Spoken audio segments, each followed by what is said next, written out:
For my 31st birthday, my friends got me a heritage DNA test. One of those where you send a sample and get an approximate percentage of what makes up your background. I don't think there was anything in particular that made them gift it to me though. I think they ordered one for themselves and got a 2-for-1 kind of deal. Still, I figured it'd be fun to check out. My biological grandpa died when my dad was very young, and my grandmother remarried long before I was born. So, I was never told a lot about that side of the family. I'd always been a bit of a sickly kid, so I've been wary about looking too closely at my family and health history. But I figured this couldn't hurt. So, I filled out the form, provided this sample, and sent it on its way. Then, I just sort of forgot about it. When I finally got the results, it came with a few surprising revelations.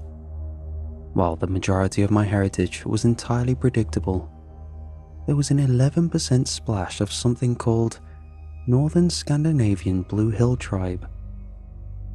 I asked my parents about it. While my mother had no idea what the Blue Hill Tribe was, she was pretty sure it wasn't from her side of the family. My dad was equally confused. Sure, he didn't know much about his biological father, but he knew for a fact that the man was from Oklahoma. His mom, on the other hand, was Minnesotan. Dad got curious and ordered his own test within the hour. As I ended the call and boxed the packaging up, something fell out. A sturdy envelope of thin navy blue cardboard and sealed with a sunflower emblem. It had a mild chemical smell to it, like a sweet ammonia. At first, I thought it was going to be some kind of special offer, much like what got me that test in the first place. But after turning it over, I could see it was addressed directly to me in handwritten cursive. It read, "Congratulations on your recent result. As part of our effort to explore the diverse world of unified heritage, and in cooperation with our various multinational partners, we would like to extend an invitation to descendants of Northern Scandinavian Blue Hill Tribe for an eventful day of education, connectivity, and celebration. Please consider this invitation and review the enclosed details at personal link using your login credentials. We hope to see you there." I didn't know exactly what to make of it, but I decided to check it out. And holy hell, it reeked of scam. Here's what it offered. A fully paid 3-day stay at a hotel in Manchester, New Hampshire. Free entry to the company-sponsored Heritage Celebration event, alongside other members of both the Blue Hill Tribe, but also other unique and diverse backgrounds. There were several groups listed, mostly hailing from the Scandis, the Carpathians, and the Ural Mountains. I would have to pay for the trip to get there though, and they were clear about food, drink, and room service not being included. But all in all, it sounded too good to be true. After several hours of trying to find my way through the customer service websites, I finally got a hold of an actual service rep over the phone. At first, they seemed to have no idea what I was talking about, but when I referenced the personal case number at the bottom of the envelope, they referred me to a special events manager. This manager, in turn, confirmed everything. I know, they laughed. I know how it sounds, but this is actually a sort of golden ticket thing. It's a biennial event and part of a charity effort, so there's a tax incentive for us as well. If you can make it, I'd recommend checking it out. They got some event photos on our website for reference." I did as she suggested, and I gotta say, I was convinced. I accepted. My flight arrived on the morning of the first event day, about 3 hours ahead of opening. I had an uneventful early check-in spotting the locked doors through the lobby. There were a few posters marking the Heritage Celebration event, and there were already a couple of people roaming the halls outside, but I decided to catch my breath a bit before the doors opened. I got to my room and clocked out for a couple of hours. I double-checked the event schedule on my phone, making mental notes of the various talks, guided tours, luncheons, dinners, and get-togethers. It was a full 2-day event.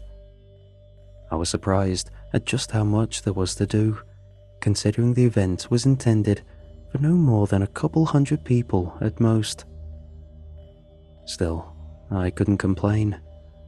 But just as I drifted off for a nap, I got a notification on my phone, a text from my dad. Apparently, he'd recently gotten his results back. Strangely enough, he didn't have any percentage of the Northern Scandinavian Blue Hill tribe in his genetic makeup. Maybe my mom wasn't as southern as she thought. Once the doors opened, there were about 100 people walking about. Some looked like average Joe nobodies. Others were clearly some kind of corporate representative. I could tell at least 6 different accents just by walking around, and a couple of foreign languages. There were a few booths to check out, mostly advertising various new services and products by the company behind the DNA test, but also one that was just information about various forgotten or unusual tribes. Going through the pamphlets, I couldn't find one about the Blue Hill tribe, so I decided to ask the service rep behind the counter. "Blue Hill?" he said, raising an eyebrow. "I'm not sure I..." Another rep whispered something in his ear, and he nodded. "Right," he corrected. "We don't have any reading material on that subject, but, I think there's an info session. Should be part of the Tribes of the North meetup." I double-checked the schedule again and made my way to a couple of events. The Tribes of the North meetup was an after-dinner event, part of the late-night off-hours socializing thing they tried to get going. I spent the afternoon listening in on various other topics, trying to pass the time. There was a speaker on the topic of nomadic North American tribes, as well as a workshop about forgotten languages. It was all interesting in its own way, but I found myself drifting away just after lunchtime. I had to take a rest around 3 p.m. because of an upset stomach, a relic from my sickly past. Later, I took a walk around town and had a decent meal at a local restaurant before I headed back to the hotel. I was a few minutes late to the meetup. There were about 24 people there in total. We didn't really have any common features. We had different skin, hair, eyes, and we were all from different parts of the US. A couple of them were Canadian, and there was this one guy from the Philippines. It was pretty clear who the event organizer was though. A chipper young woman in a black pantsuit with a company logo pin and a digital clipboard. She went around the room confirming that everyone was a member of the Blue Hill. I overheard an older woman mentioning she was categorized as over 30%, while a young man mentioned he only had 5%. The young woman cleared her throat and excused herself, calmly demanding the attention of the room. "Thank you all so much for coming," she smiled. "I'm sure you have 100 questions, and we thought this might be a good time to get to know one another a little better. Please, follow me." We were led through a corridor to a smaller, open room, a sort of meeting space in the back. They turned down the lights a bit and set out a couple of platters of cheeses, crackers, and some alcohol-free sparkling wine. There were a couple of people there already. I was about to spark up a conversation with a 50-year-old man who looked as confused as me when the chipper young woman took hold of the room again. She directed our attention to a man that I can't for the life of me remember the name of. Weston or Wesley, I think. He, in turn, welcomed us and encouraged us to indulge in the various snacks scattered throughout the room. Then he introduced us to the topic of the evening, the Blue Hill Tribe. "If there is one thing I'm certain of," he started, "is that every single person in this room has had a serious medical condition at some point in their life, something unusual. Does anyone mind sharing an example?"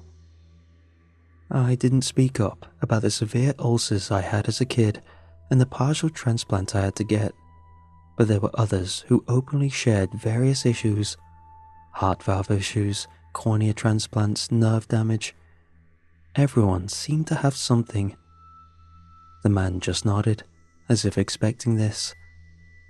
This is sadly a common attribute of people with lineage dating back to the Blue Hill tribes, so let's take a closer look at the history and customs of these unique people. And while we do, please feel free to mark yourself in the attendance sheet.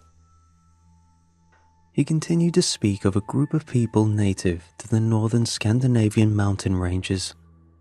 There were dates, locations, an approximate number of tribal members, and a few other sparse details.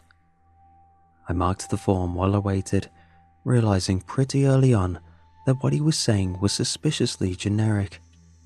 He spoke of leather and bone craftsmanship and a belief in mountain spirits, but there were no details, no references, no pictures, drawings, or artifacts. I noticed a lot of people around the room paying close attention and not really thinking too much about what they were filling out on the attendance sheet. But I took a closer look. Our names were already on the sheet, so we were only supposed to make a check mark. However, there were also percentages printed on the side, corresponding to the percentage of heritage we had in common with this tribe. I recognized my 11% and the 30% of the old woman. There was also a series of other numbers that I didn't immediately recognize. When I thought no one was looking, I snapped a picture of it just in case. After a 15-minute lecture on the history of the Blue Hill tribe, I came to the realization that I hadn't actually learned anything. The locations and dates were so generic that there was no way to fact-check it, and there were no details as to the various customs and crafts. Looking around the room, I noticed the chipper young woman was off in the corner, whispering to someone on a Bluetooth headset, her eyes scanning the crowd with a serious demeanor. There was a man in a suit by the doorway, taking pictures with his phone, and a hotel functionary offering refreshments being turned away. This was clearly a private matter, and of great interest to the company for some reason. I snapped to attention as the room applauded. The lecture came to an end, and we were given some time to mingle, but not without another reminder to make a mark at the attendance sheet. I chatted a bit with a few people, but it all felt a bit forced. Just a few words here and there. I got the impression that none of us had very much in common. No one seemed to have any idea where that part of their heritage actually came from. There was this one guy who had studied his genealogy extensively, who insisted that it was strictly impossible for him to even be partly Scandinavian. "I've mapped out every family member for 6 generations, he scoffed. "There's no way." As more and more people filtered out into the night, I decided to lag a bit to see what was being said behind closed doors. I wasn't sneaking around on all fours like a spy, just lingered a little too long on the other side of the bathroom door or stopping conveniently to check my email near a hushed discussion. I picked up a few bits and pieces, discussions about our percentages, for example. There was also talk about a second event the following night and how it wasn't officially on the schedule. They referred to it as a sort of closing ceremony. There was also a short talk about inviting a few of us to a private meeting. I heard 2 people squabbling a bit about the details, and I didn't catch much of it, but I clearly heard a sentence as they finished. "Just get the ripe ones," one of them snarled. "None of that 3% trash." I didn't like that, not one bit. Returning to my room, I decided to pack up my things. I had a bad feeling about whatever they were up to, and I couldn't help but to imagine that they had something planned. Maybe it was all a scam, after all, or something worse. Either way, I wasn't eager to find out. I couldn't find a reasonably priced flight back home until early morning. It was almost 12 hours away, but I figured I could pull an all-nighter and get out as soon as the sun rose. I could wait a few hours at the airport if need be. With my bags packed and ready, I settled in for a long night. It was somewhere around 2 a.m. when I found myself staring at late-night TV and scrolling on my phone. As a salesman prattled on in the background, a stray thought hit me. I decided to take another look at the attendance sheet photo. There was a set of numbers by each person that didn't make immediate sense to me. I brought out a pen and paper and started breaking them down. First in sets of 2s, then individually, then sets of 3, trying to find some pattern or idea. It took me a little longer than I cared to admit to recognize something. The last 4 numbers correlated to one pattern: floor and room number. That left 4 other numbers, which, when broken down into pairs of 2, correlated to a month and a day. The date itself didn't make much sense though. For me, it was a few days after I'd sent in my first sample. Then it hit me. It was probably the day they received the sample.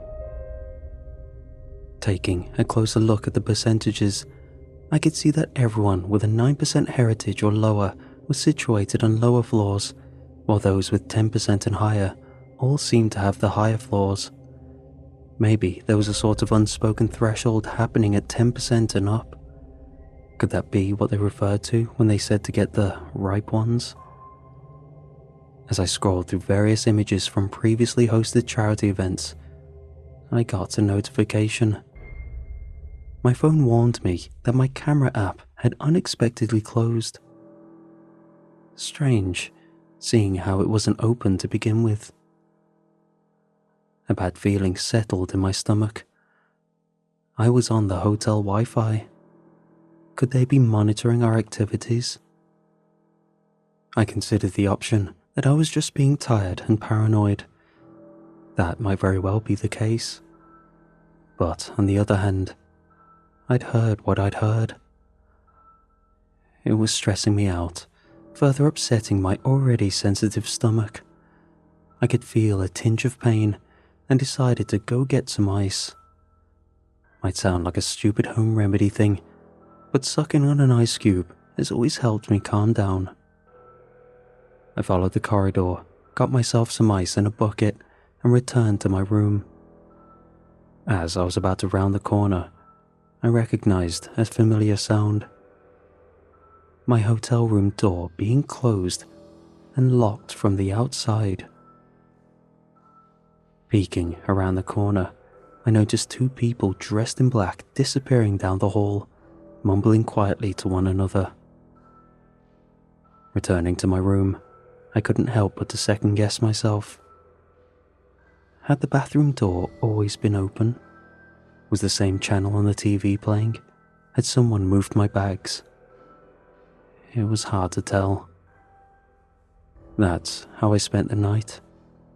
Wondering. My heart sometimes skipped a beat as I thought I noticed something new. But ultimately, I couldn't find anything immediately threatening. I pulled out my phone battery just in case and kept it in my other pocket. No one would be tracking me anytime soon.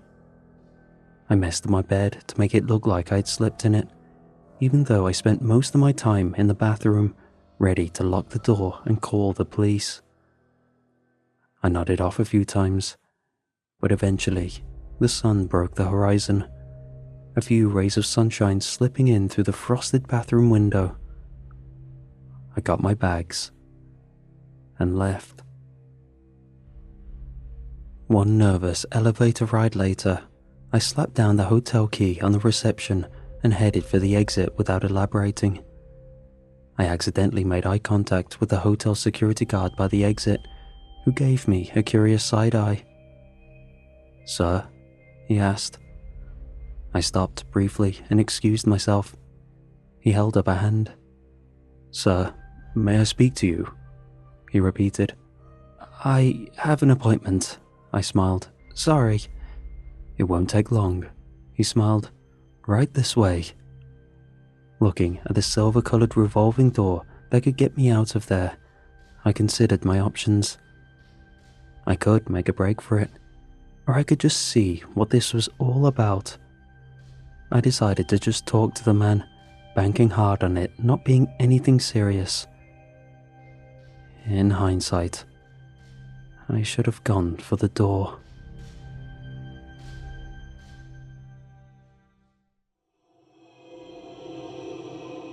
I was taken to a small room right next to the reception. There, he asked to see my phone. I showed him, although the battery was still out. "My supervisor has a couple of questions," he said. "She's just outside. Won't be a minute." "I'm sorry, but I got it." He pocketed my phone, smiled, and stepped out of the room. But it wasn't an ordinary service personnel kind of smile.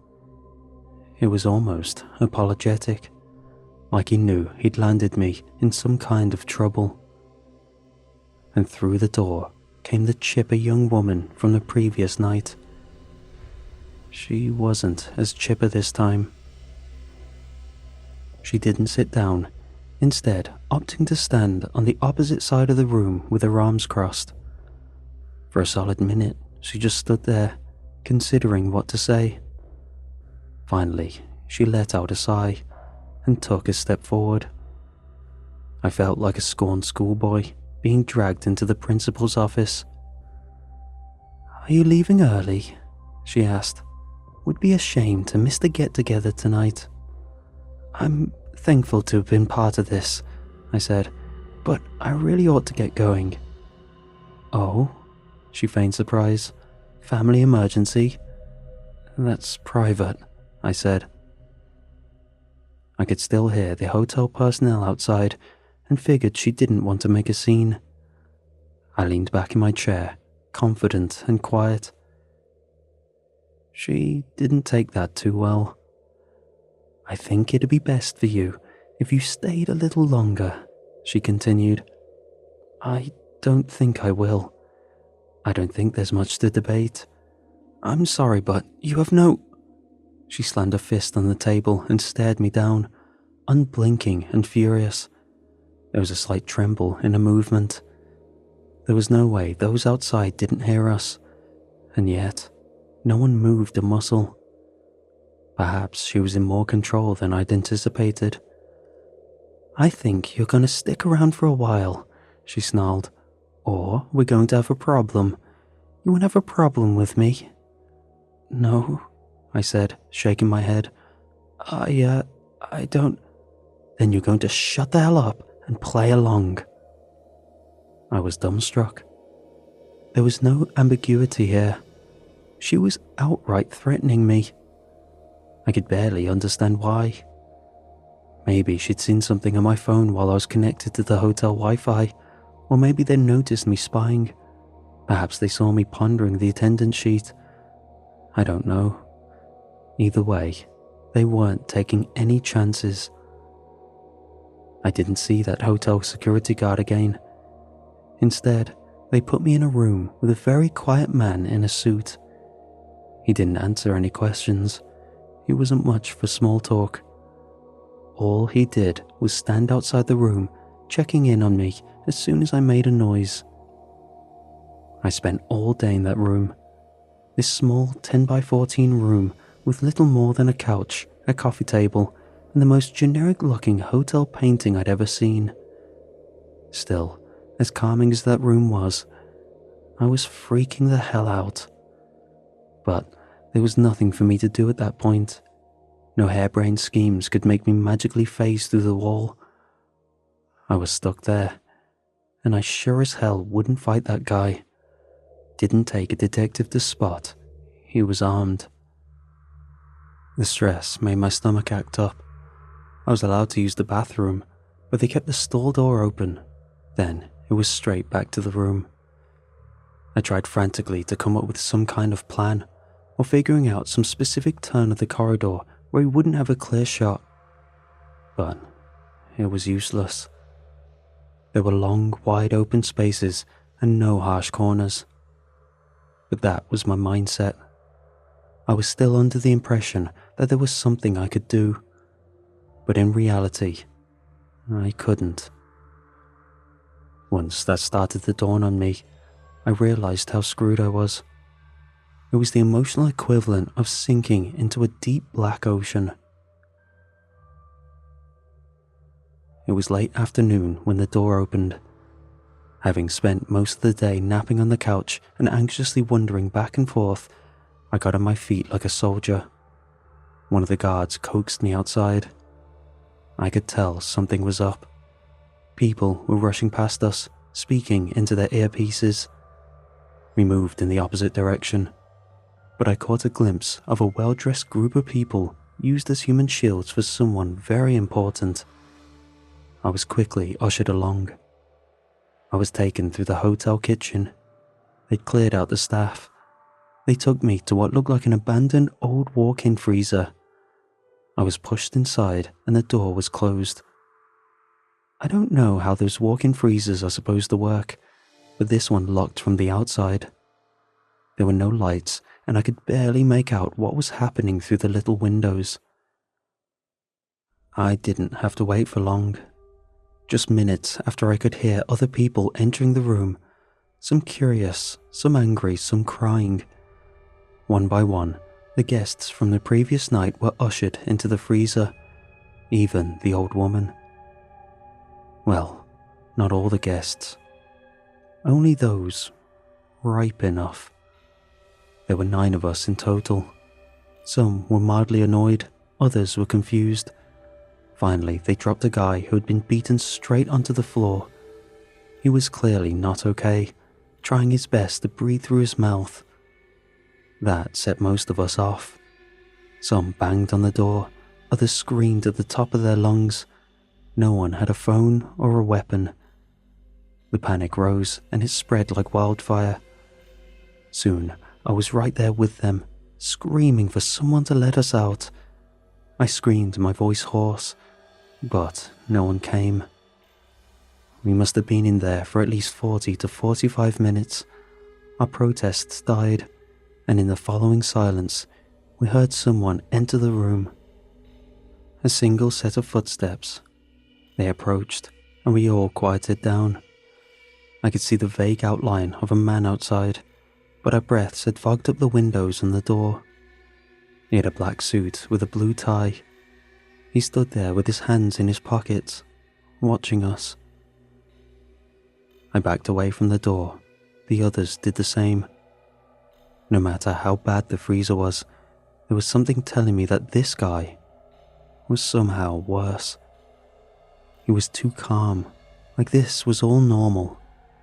He'd done it before. As the door opened, we all scrambled to get back. He stepped into the entrance, obscured by the bad lighting. But for all I could see, he was a man. A little shorter than me, a bit round around the stomach. Bald, maybe glasses. There was something reflecting off his face, and yet there was something about him that screamed danger. The man who'd been beaten was ready to roll the dice. He took off running, trying to push past and get out. There was a kitchen exit not too far away, so if he could just make it past this guy, then maybe he'd be in the clear. But no, he didn't get that far. The strange man didn't tackle him, or attack, or scream.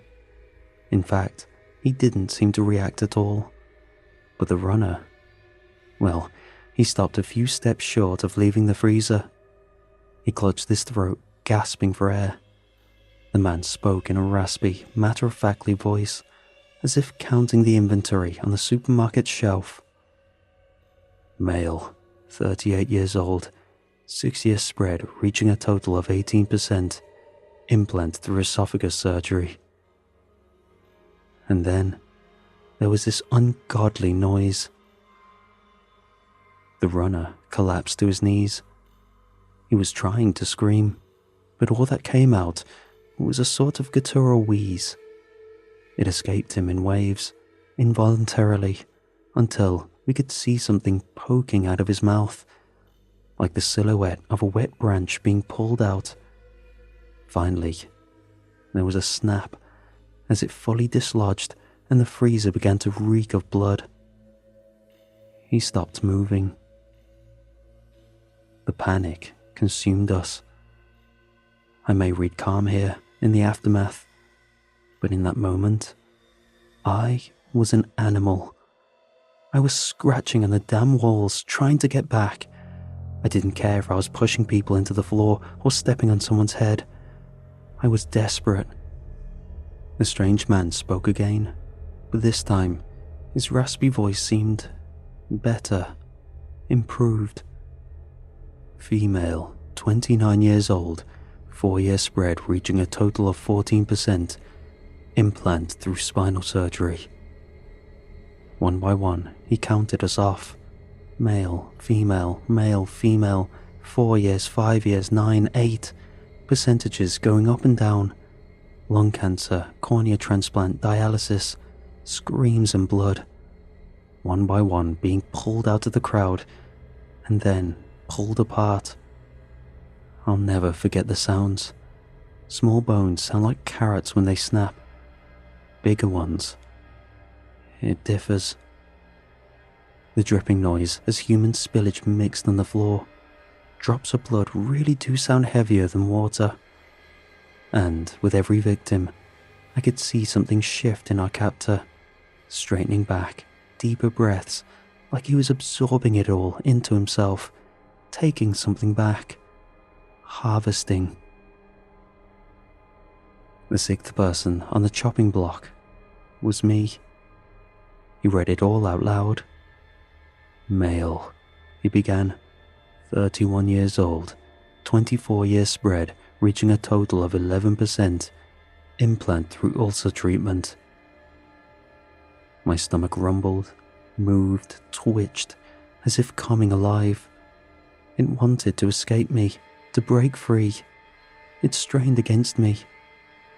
I collapsed to the floor, my hands slipping on the blood, seeping into my skin, itching under my fingernails.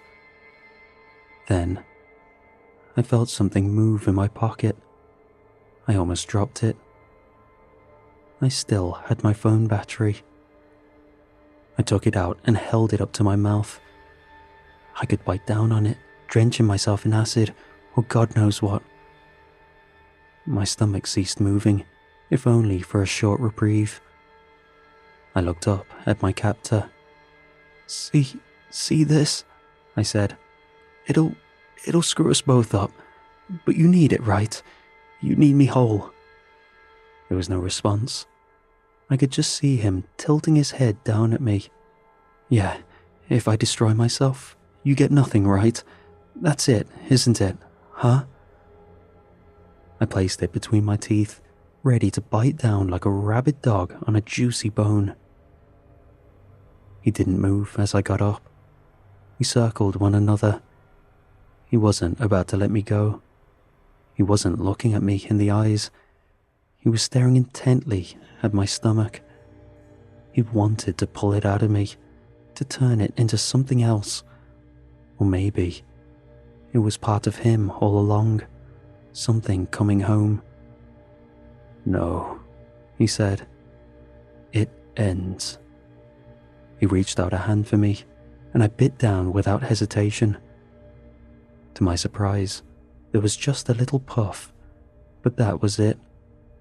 The battery tumbled to the floor, useless. The man instinctively recoiled, but upon seeing that there was no danger, it all came back with a vengeance. The pain was immediate and incredible. Something in me moved, and I immediately spat up a glob of stomach acid. Then, the battery exploded. It wasn't a big explosion, just a loud bang, like the starting of a pistol race. I slipped and slid my way out of the freezer and had to make a split-second decision. I could close and lock the door behind me, effectively sealing him and everyone in there, or I could leave the door open for others to escape. But it wasn't really a choice. Not really. It never is when you get pushed into something like this. I slammed that door shut and let it auto-lock without even thinking about it. Perhaps he asked the guards to clear out. I don't know. But there was no one else in that kitchen.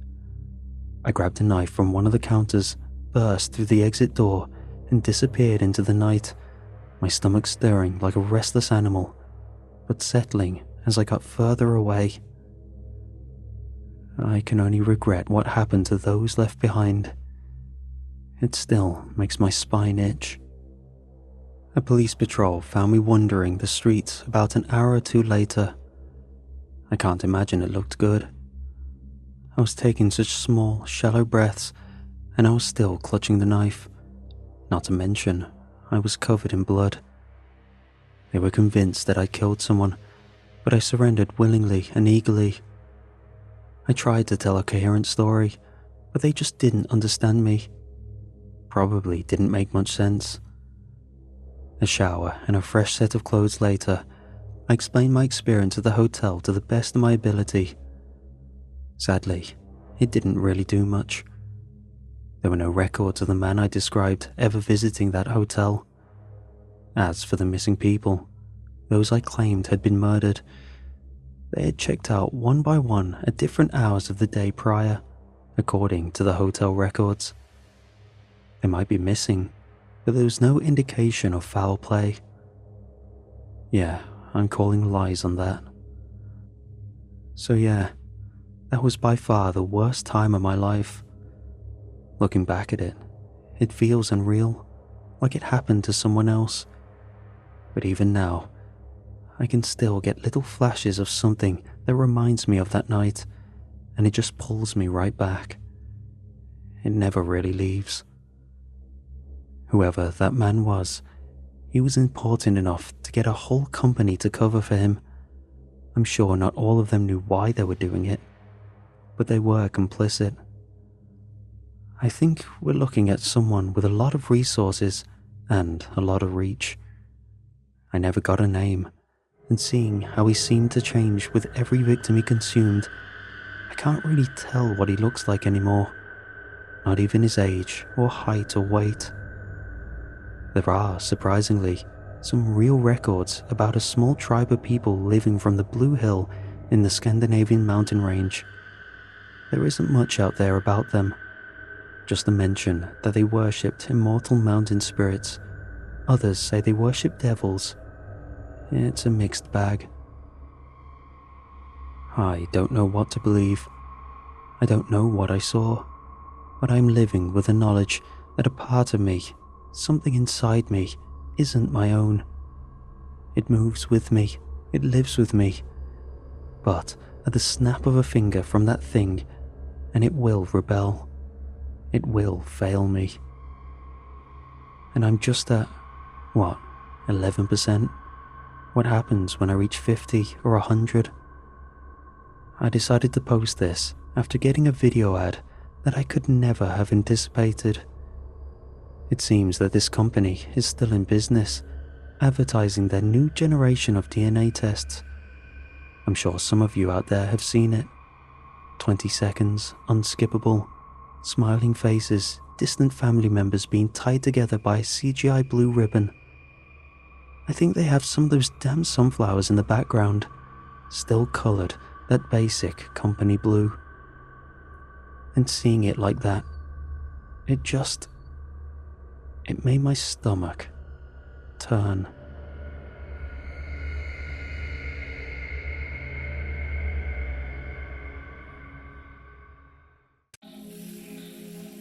I remember the first time I saw the man, the thing with a face like melting wax. I knew he had many masks and many names. He had followed our family for years, and from father to son, mother to daughter, the fear and terror of the faceless man got passed down. Every time he came, he would have a different face. The first time I saw him, he looked like a withered old Asian man, leaning heavily on a wooden cane with a silver top. Our front door stood wide open, and I saw my mother and father standing there, their faces as pale as ghosts as they looked down upon the stranger. I couldn't have been older than 11 years old, but the memory is still as sharp as a butcher's knife stuck in my brain. I walked forwards from the living room, the cartoon noises still blaring loudly in the background. The man looked past them and straight at me. He squinted his eyes and grinned. "Another lamb, so pretty and young," he mused. "Isn't it a shame when a child is taken so early in life, and yet God kills children every day? I heard last month a hurricane blew an entire school down and killed 100 of the little buggers in one swift go. So perhaps God will forgive me for my small sins, my taking of a few here and there to keep my appetite satiated." "Get out of here," my father snarled through gritted teeth. He clenched his fists until the knuckles turned white, looking as if he would strike out at any moment. "Do you know who I am?" the faceless man asked in a whispery voice. Then he began chuckling. It sounded like someone trying to laugh with a slit throat, a harsh, gurgling sound that raised goosebumps all up and down my body. My father slammed the door shut quickly, locking the deadbolts. I fingered the silver cross my mother had given me nervously. I always did when I was anxious. Feeling it laying there against my cold skin helped bring me back to the moment. My father turned to look at us with panic-stricken eyes. I heard light knocking on the door behind him as the demonic laughter continued to grow, until it became all I could hear. Then, without warning, it cut off. When I looked out the peephole on the front door, I saw the front stoop stood empty. "Get my gun," my father said to my mother. She left the room, quietly sobbing as she went. Sunlight from the warm summer sky continued to stream in through the windows. What a beautiful day, I thought to myself. Such a beautiful day. And maybe my last. Then I saw a shadow cross in front of the living room window. I saw someone peeking in with wide, excited eyes, a grin like a skull spread across his leathered old face. As I watched, the face began to drip and contort as it continued to smile. It started slowly around the lips and eyes, and then it began speeding up. Within seconds, I saw the flesh running down his cheeks and chin in rivulets, dripping like flesh-colored wax. Behind the mask he wore, I caught a glimpse of something horrible before new streams of flesh rolled over it from his scalp and forehead. Then the last of the human skin dripped off, and I found myself staring into the face of hell. I could never explain the true horror of the thing lurking behind its costume of human skin. It felt like staring into a pus-filled wound with maggots writhing around the edges, or maybe like falling into a mass grave. Some of its body seemed flipped inside out, with the glistening muscles on the outside, but the bloody, demonic face was far more disturbing. It had eyes like two smouldering cigarette burns. Its mouth was a slashed, disgusting thing. The lips looked eaten away, with ragged patches of flesh surrounding them that seemed to make the smile seem much larger, reminding me of how a clown would do his makeup. I saw that grinning mouth filled with countless needle-sharp teeth above black, sore-ridden gums that writhed and shivered in its lipless mouth. Even through the window, a smell like sulphur and reeking, spoiled meat filtered into the house, seemed to fill the air like a physical presence. Its body looked flipped inside out. I could see the quivering muscles on the skinless figure. It looked deathly thin, and veins ran along the outside of its face and body like thick, dark worms, pulsating with each beat of the satanic heart that lay inside that thing's chest, emanating sickness and evil through every pore of its gleaming body. As it stared into my soul with its black, lidless eyes, I saw in that face all the worst nightmares of the universe. I saw mountains of corpses festering under a hot sun, black holes eating worlds as masses screamed. I saw mothers drowning their children in bathtubs and animals eating each other alive. I saw into eternity, and it looked so dark and empty that I fell to my knees, pleading. "Make it stop, make it stop," I cried, tears streaming down my face. My father ran in with his shotgun raised, but when I looked back up, the window was empty. Yet the visions continued to run through my mind like a movie, atrocity after atrocity, and somehow it all connected back to the faceless man. After a few seconds of utter silence, that deep, gurgling voice rang out, making us all jump. It seemed to come from nowhere and everywhere at once, reverberating throughout the room. It said something that made my father waver on his feet. A strange verse, but one I remember by heart to this day. "Here is Belladonna, the lady of the rocks, the lady of situations. Here is the man with 3 staves, and here is the one-eyed merchant, and this card, which is blank, is something he carries on his back, which I am forbidden to see. I do not find the hanged man." After that, we barricaded the doors and locked all the windows. I knew it wouldn't keep the faceless man out. He could easily just smash through a window, and perhaps he wouldn't even need to do that. Maybe he could pass inside the house any time he wanted. And yet, if so, why hadn't he? "So, it started again," my mother said, looking at my father with a powerful intensity in her eyes. "He's come back again for a sacrifice." My father nodded slowly. "What do you mean, a sacrifice?" I asked, my child's mind not comprehending the magnitude of the situation yet. My father hesitated. "He eats the souls of people," my father said. "He and my great-grandfather drew up a contract a long, long time ago, and ever since, our family has had great wealth. You're young, so you don't really understand fully yet, but not everyone lives in mansions like us. Not everyone vacations in Paris and Buenos Aires during the summer vacation. Not everyone has a garage full of Porsches and Mercedes." "So why don't you just tell him no?" I asked in my childish way. "We don't need all this money." The left side of my father's face began to twitch.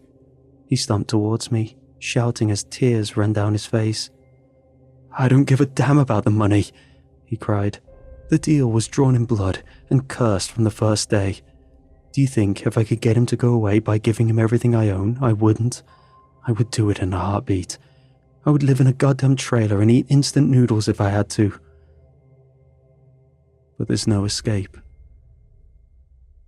He looked around, as if expecting to see the faceless man standing right behind him. He began looking out the windows, seeing nothing but a bright summer's day. "We need to go," my mother whispered. "Now, let's take Susan and go. He won't find us if we keep moving." "He'll find us," my father said, looking defeated. Tears continued to stream down his face. He looked like a defeated man. "He always does, but screw it, let's go. We'll take this asshole on and run around the world." We took off from the property, and my father told me more about the deal as we flew out of town in an expensive Mercedes, redlining the accelerator. I thought more than once he would crash and kill us all in his frenzy to put distance between us and the faceless man. "Once every 50 years, my father said, he comes. He has his pick of the litter, as he calls it. He takes one child from our family, and in exchange, our wealth is guaranteed for the next 50 years. Even during the Great Depression, our family didn't suffer. Except, of course, the periodic abductions of children. He makes the parents watch as he takes the soul of the child into himself. I don't know what kind of foul magic it involves, but from what I've read in the diaries of my grandfather, it's a very painful ritual that involves skinning the child alive and rubbing their body with special herbs. Then he makes them walk, totally skinned and bleeding to death until they collapse, and that's when he takes the soul. He sucks it out of their eyes. It looks like thin wisps of light when it finally goes." I shook inwardly in horror. "No one would ever allow that to happen to their kid," I said confidently. My father shook his head. "You act as if we have a choice," he said. "The first time he comes politely, knocks on the door and tells the parents it's time to fulfill the contract. If they say no, then he leaves. But he always comes back, and the next time, he won't be polite, and he won't leave. He'll come into the house when we're sleeping, torture me and your mother to death, slit our throats, and then take you away. He's tireless, he doesn't age, he doesn't sleep, and as far as I know, he can't die. How can we fight against such an evil? By going to the moon?" "But why would Great-Grandpa make a deal like that anyway?" I asked. "Because, at the time, he had 10 children, and all of them were starving. A few had dysentery, and he didn't have a penny to his name at the time. He chose to sacrifice one and give it to the faceless man to save the other 9. My father shrugged. "I don't know if we can understand it. I certainly don't agree with it. I'm not sure he realized at the time that our family would suffer eternally afterwards, and that the contract could not be voided except through death." He laughed bitterly. "We should have just let our family line die out, maybe. That would have solved the problem." "What about those words at the end, Daddy?" I asked. "What did those mean?" "Oh, that's just a famous old poem. My grandfather used to recite it to me before he shot himself. He loved T.S. Eliot, and he thought the poem had some relevance to our problems for some reason. He never got over the loss of his son to the faceless man, you see. Never. He used to wake up screaming at night. He tried to drink his memories away. But in the end..." My father braked suddenly, bringing the car to a full stop. I looked up, seeing forests on both sides of us. We hadn't travelled long. A hitchhiker stood at the edge of the road in grimy blue jeans and a bright tie-dye shirt. His long hair rippled around him as he stood with his thumb out. But his face had started to drip and melt. We all saw it and froze. My father reached down below his seat and pulled out the black shotgun. He ran out of the car like a madman, his eyes blazing with anger and terror. "Get out of here! he cried as if to a rabid animal, then raised the gun and fired. The faceless man's tie-dye shirt burst into shreds as buckshot tore into it. The faceless man smiled, raised his hand to us in a wave, and disappeared. The clothes fell limply to the grass below, now totally empty. My father shook his head grimly and turned around to come back to the car. A dark shape zoomed out of the forest, holding a sharp knife. Before my father could turn, he raised it to his throat and pulled. My mother screamed, getting out of the car to go help my father. But he was dead. Even as a child, I knew it.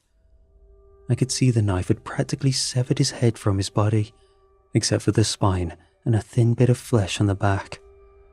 Blood poured out, flooding down his chest as he stood there for a moment, uncomprehending. Then he began to fall forwards, and his head snapped back, revealing the gore, muscle and ligaments beneath. I watched as my mother ran to his side, panic-stricken. The faceless man looked on with glee, laughing and shrieking. His black eyes blazed with an inner light as he looked towards me and grinned, showing the 100 needle-sharp teeth behind that supertuating saw of a mouth. My mother looked up at him, trying to grab the gun from my father's stiff hands, but the faceless man didn't flinch. He ran forwards, his sleek, bloody body as fast as a greyhound's. He opened his mouth wide and bit at my mother's face. I saw the teeth bite into her skin, and he began to shake his head like a dog, ripping and shredding. Her face became a mask of gore, and I screamed in the car, nearly throwing up. But something inside told me I needed to move. I wasn't a stupid kid after all. I was going to die here next to some woods in the middle of nowhere. I ran out of the back seat and jumped into the driver's seat. I'd never driven a car, but it was, after all, an automatic. It didn't take much intelligence to put it in drive and hit the gas pedal. Of course, I didn't really know how to drive, and I nearly hit a tree. I skidded, turning the wheel, and with 2 bumps, I accidentally ran over my mother and father. The faceless man shrieked with laughter as I drove off down the road, crying and screaming in the car. I abandoned it a few hours later in the city. My father had brought a massive envelope of cash with him in the center console, and I counted it with awe. It was hundreds of thousands of dollars. I went on the run soon after, moving across the country and living on the money I found. It was 4 years later when I went to a carnival bored and decided to have my future read. I hadn't seen the faceless man in years, and I figured I'd lost him. If only that were true. The old woman pulled out a tarot deck and began flipping them over one by one. "Ah," she said in a voice that seemed to deepen. "I see.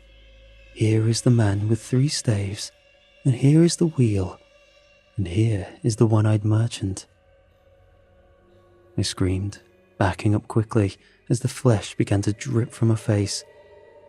"And this card, which is blank, is something he carries on his back, which I'm forbidden to see." The last of the skin dripped off.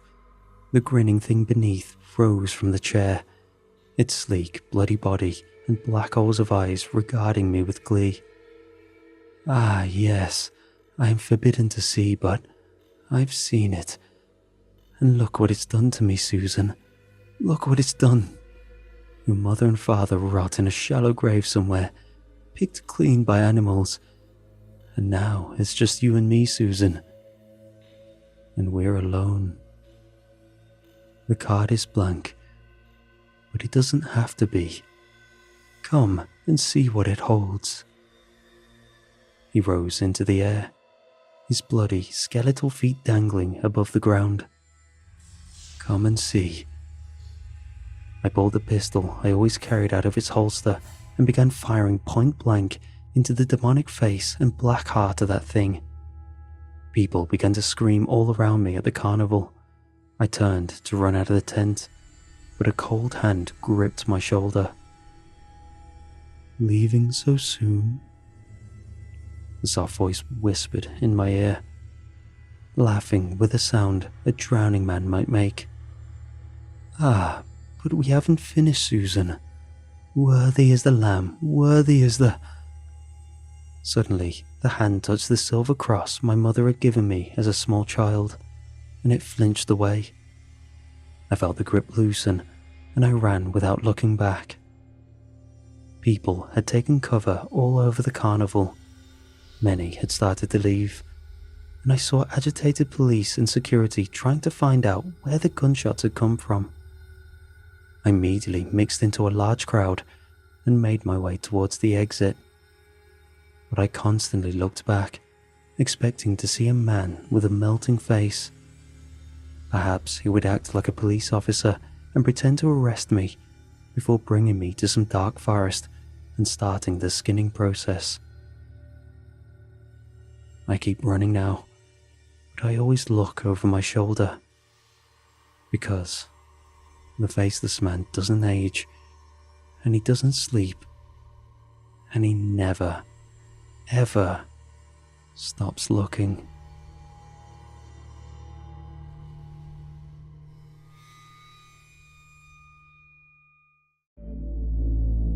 I barely made it home in time. One minute I was singing along to the radio, and the next I was staring slack-jawed at the most menacing storm clouds I'd ever seen. As someone born and raised in Vermont, I was no stranger to snow squalls. But there was something foreboding about the dark clouds blowing in over the mountains. After reaching my house, I opened my car door and stepped out into a cold evening. The wind lashed at my face and made a terrible howling in my ears as I raced up the steps and slipped through the front door to my house. "Just in time," Luke said to me in greeting. My husband was staring in front of the living room window, surveying the mountains beyond our city. By the time I walked over to him, I could barely see 2 streets down. Seemed like we would be spending the evening inside. "Came out of nowhere," I commented. Before I so much as set my bag down, I heard the doggy door open.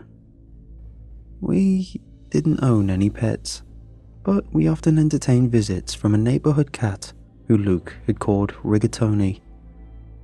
Sure enough, an old orange cat soon appeared in our living room, leaving a trail of muddy paw prints as he trotted over to Luke.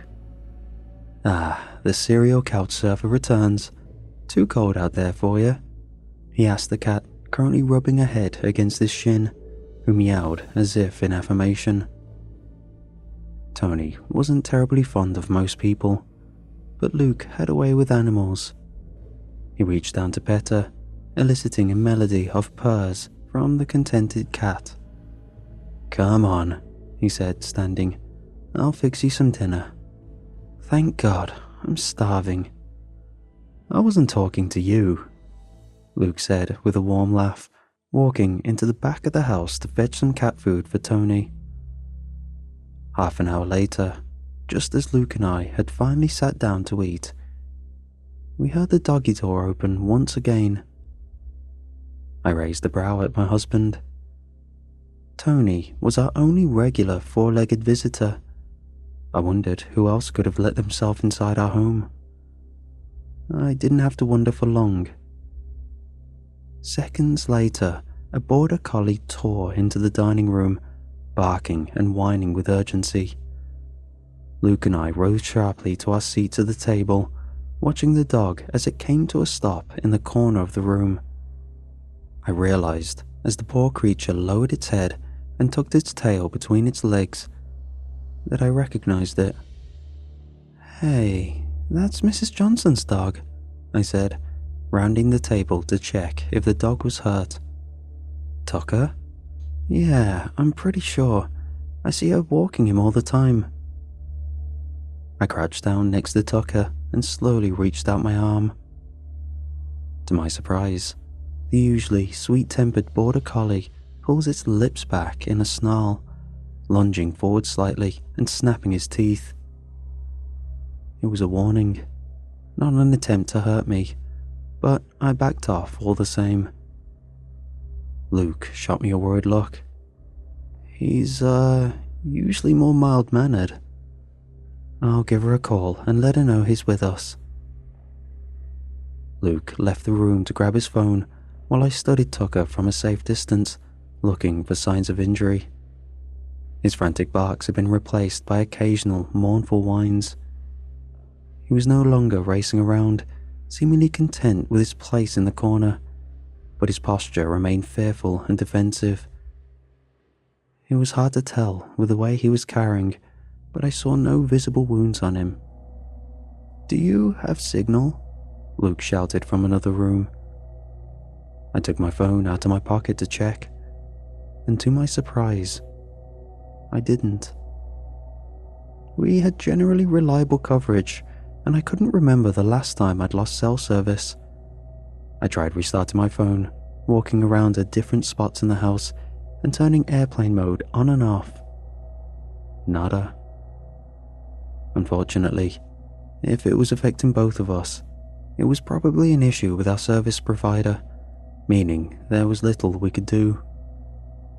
I was about to ask if he still had Wi-Fi on his phone when a light but urgent tapping sound filled the room. I listened for a moment, trying to place the origin of the sound, and soon traced it to the bathroom, or more specifically, the bathroom window. When I got there, I saw a small, fuzzy animal standing on the windowsill and scratching fervently at the glass. What in the world? The little creature didn't seem to notice my presence. I took another step forward into the bathroom, and I realized as I approached that the animal had torn right through the window screen. No cell service, no Wi-Fi, no nothing. At least the lights are on. Luke trailed off as he entered the room, looking over my shoulder at the frantic creature. "Is that a weasel?" I asked my resident animal lover, who shook his head. "Pretty sure that's a marten." "Neat." I was about to compliment his identification skills before I looked over and saw the look in his eyes. "Don't ask me what I think you're about to ask me. Please, they're endangered, you know. This isn't Noah's Ark, Luke. We can't shelter every animal in Vermont." I swear the rodent took a break from ripping through my window screen to glare at me. I glared right back. Besides, this little thing here looks rabid. Luke and I spent a couple minutes arguing. I wasn't keen on taking in any more impromptu guests, but Luke was adamant on saving it from the storm. "There's something off about how desperately he's trying to get in," he said. "It might be on the verge of freezing to death or something." After a while, he convinced me to take pity on the marten. I had to admit, the way it was throwing itself against the glass was a little unsettling. Reluctantly, I opened the window and allowed it to squeeze through the hole in the screen. However, I didn't realize that the marten wasn't the only creature waiting to get inside. Before I could shut the window, a flurry of about 20 mice surged into the bathroom from the hall. They must have been sitting on the sill as well, but I guess I overlooked them, mistaking their fluffy white bodies for snow. I jumped backwards, swallowing a shriek as one of them landed right on my foot. Eventually, I managed to shut the window without stepping on any mice, but not before a red bird, a cardinal, I think, squeezed its way in as well. Stunned, I hurried after the animals as they made a beeline for the center of the house. When I entered the dining room, I saw not only Tucker and the animals who had just burst in through the bathroom, but also a cat and 2 dogs that I didn't recognize. Cursing, I realized that they must have entered through the doggy door, so I yelled out to Luke to lock it as I tried to make sense of the scene in front of me. The animals gave each other a wide berth. The cat didn't so much as look at the mice, nor did the dog seem at all interested in the cat. All of them were cowering, shivering as they pressed themselves into corners or squeezed into whatever hiding spot they could find. The dogs whined, the mice squeaked, even the cardinal was making a strange, almost mournful sounding chirping noise. The only one who was behaving normally was Rigatoni, who I had to shoo away from the troop of mice hiding under the china cabinet. "The hell is going on?" Luke asked, and I had no explanation to offer. We'd had nasty storms before, but never had I seen one inspire such desperation in our local wildlife. After another failed attempt at coaxing Tucker out of his corner, I made my way to the living room and stared out the large window. A total whiteout stared back at me. I could only see a few feet out in every direction before the world was swallowed up by darkness and snow. It was eerie, but it was beautiful in a strange way. Hypnotic. It was easy to lose myself in thought as I watched the snow fall. What could have spooked the animals so much, I wondered? Could it really be the cold alone? The weather hadn't seemed all that bad. Sure, it had been cold outside, but not a blizzard cold. When I'd opened the bathroom window, I'd been distracted by the mice, but when I thought about it, I didn't remember a freezing cold wind sweeping into the house alongside our animal guests. I raised my arm, pressing the back of my hand against the glass, and then stilled. "Lou?" I quietly called out. He appeared around the corner seconds later, Tony cradled in his arms. "Is it just me, or is the glass warm?" Luke stepped closer, shifting to hold the cat in one arm and placing his free hand against the pane. He didn't respond, but the way his mouth set into a thin line told me that he felt the same thing. "What does this mean?" "I don't know." We both stood in silence for a while. The wind howled outside, but I had the sense that if I opened a window and stuck my hand out, it wouldn't feel cold. I didn't want to find out though. Opening any windows or doors at that point seemed like a bad idea. In fact, I was about to check that all entry points to our house were secured, when Luke pointed at something outside. A large black mass ambled its way towards us. At first, I didn't understand what I was looking at. Its shape and gait was so strange that I thought I was looking at a brand new animal. But once it stepped fully into the faint glow emanating from the porch light, I realized that it was a black bear. Its lower jaw and one of its hind legs had been ripped off, and from the trail of blood it left in its wake, it was clear that the wounds were fresh. The bear stumbled closer, stopping only inches from the glass, and with every wary step, I could make out another laceration on its body. I watched in horror as the massive creature stared directly at us with a look in its eyes that it could only be described as pleading. I held its gaze for a few seconds, and then the creature collapsed onto its side. A puddle of dark red pooled outward from its body, and soon the strange expansions and contractions of its ribcage ceased. Never once did it look away from us as it bled out and died. There was a long silence before Luke and I dared to speak. "You think," Luke began, "you think that's what the animals were afraid of?" I hoped so, but something in my gut told me that it wasn't. After all, even if that was the creature they'd been running from, the question still remained. What could have inflicted that level of trauma on a black bear of that size? I think we should get away from the windows. As we made our way to the middle of the house, the lights flickered once, twice, and then abruptly went out altogether. We were plunged suddenly into darkness, and it seemed to put the animals even more on edge than before. The squeaks and whines increased in volume as I procured 2 flashlights from our kitchen cabinet. I handed one to my husband, and then the 2 of us took to the dining room, sitting on the floor with our backs against one of the walls. Luke was calm on the surface, but I could tell that the strangeness of the situation was causing him distress. At least Tony's presence seemed to bring him some peace of mind. For some reason, she was unaffected by whatever ailed the others. I studied her as she relaxed in Luke's lap, her eyes closing as he absent-mindedly stroked her fur. Why was it that she was unafraid? She had come to our house right before the blizzard set in, whereas the rest of the animals likely had been outside for longer. Had they seen something out in the storm?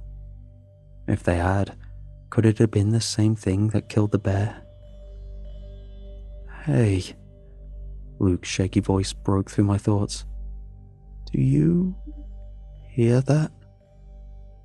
I didn't hear anything, and then I realized I didn't hear anything. No wailing of the wind, no sounds from the animals, nothing. It was like the whole world had suddenly gone quiet. I looked around the room. All of the animals were so still, it was as if they were afraid to move. I clicked my flashlight off, wanting to attract as little attention as possible, and Luke followed suit. For a moment, we just sat there in the dark, listening. And then I heard a voice. Hello? Clear as day, the voice of a person was calling to us from outside our house. Hello? Anyone in there? It asked, its tone far too nonchalant for someone weathering the full brunt of a blizzard. I need some help out here. Next to me, Luke shifted as though he were about to stand up. I reached out and grabbed a hold of his arm, grabbing Tony and pulling Luke back down to the floor. There wasn't a chance in hell I was about to let him investigate the voice. It was so strangely quiet that I could hear the crunching of footsteps in the snow as the person moved outside. Please, the voice said. It had gotten closer, like it was circling the house. Please, I really need help. Can I just come in for a minute? It's so cold out here. My grip tightened on Luke's arm. The complete lack of emotion in the voice's tone sending a chill up my spine. He reached over, holding my hand in his as the source of the voice moved even closer. Come on now. Don't you have room for one more? It was right outside the dining room window. I closed my eyes like a coward, not wanting to see whatever it was about to step into view. Next to me, there was a single, sharp intake of breath. For what felt like an eternity, neither of us moved.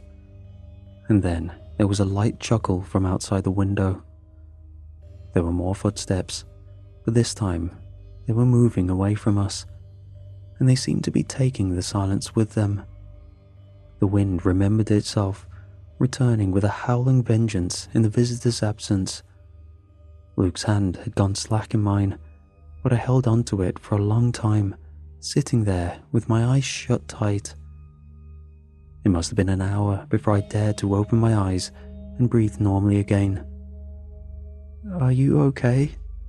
I finally asked. No response. I tried asking again, a little louder, and still my husband didn't respond.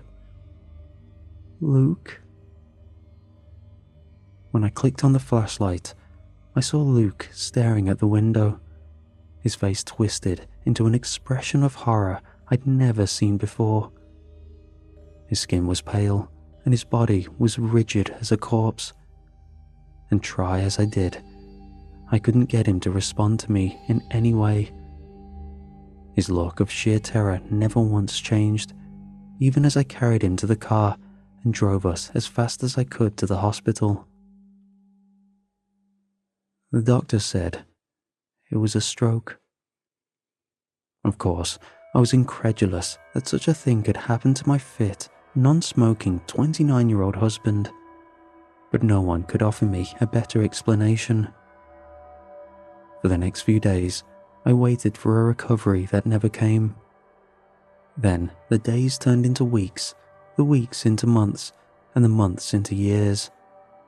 While Luke regained some very minimal motor control, blinking and twitching his fingers, it was clear that he would never be the same.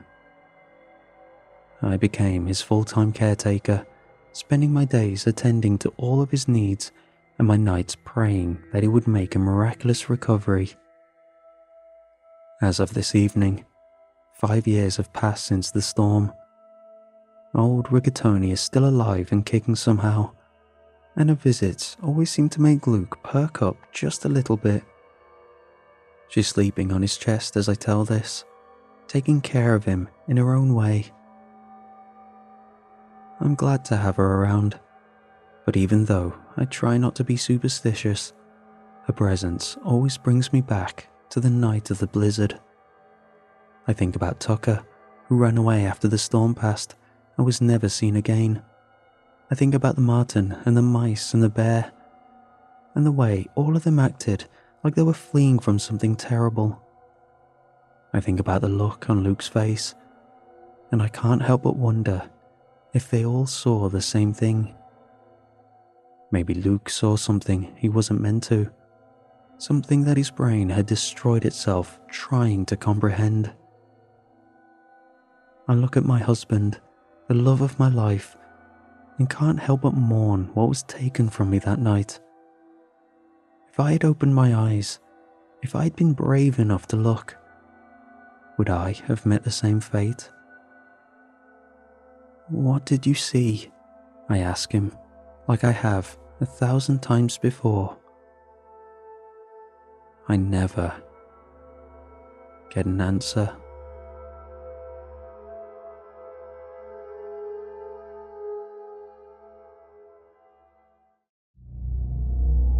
My name is Carter. I take pride in my work, and I work on the pipes. My current job revolves around an oil pipeline in the Persian Gulf into the very bottom of the sea between Saudi Arabia and Iran. It's just gone midday, but unfortunately, we are too far down for the light at the surface to reach us. So, my current surroundings are illuminated by nothing more than the yellowish beam of my flashlight. A small collection of bubbles escape from my diving mask. They ripple up and out of sight as I gently kick my flippers, slowly propelling myself through the gloom. As a worker down here, I am one of 3, but the others are not currently visible to me. My beam lands on a great metal pipe, the one that extends up into the habitat, a cage-like artificial pocket of air, and down to the depths below. I look down and cast my beam over the pipe's body. The light catches on nothing but the rusted metal, a lone cylindrical obelisk in the watery world around me. I lower the beam. I cast it as far down as it will go, but all I see are my flippers beneath me, gently kicking, and the great pipe vanishing into the blue-black darkness beneath my feet. A chill passes through my body.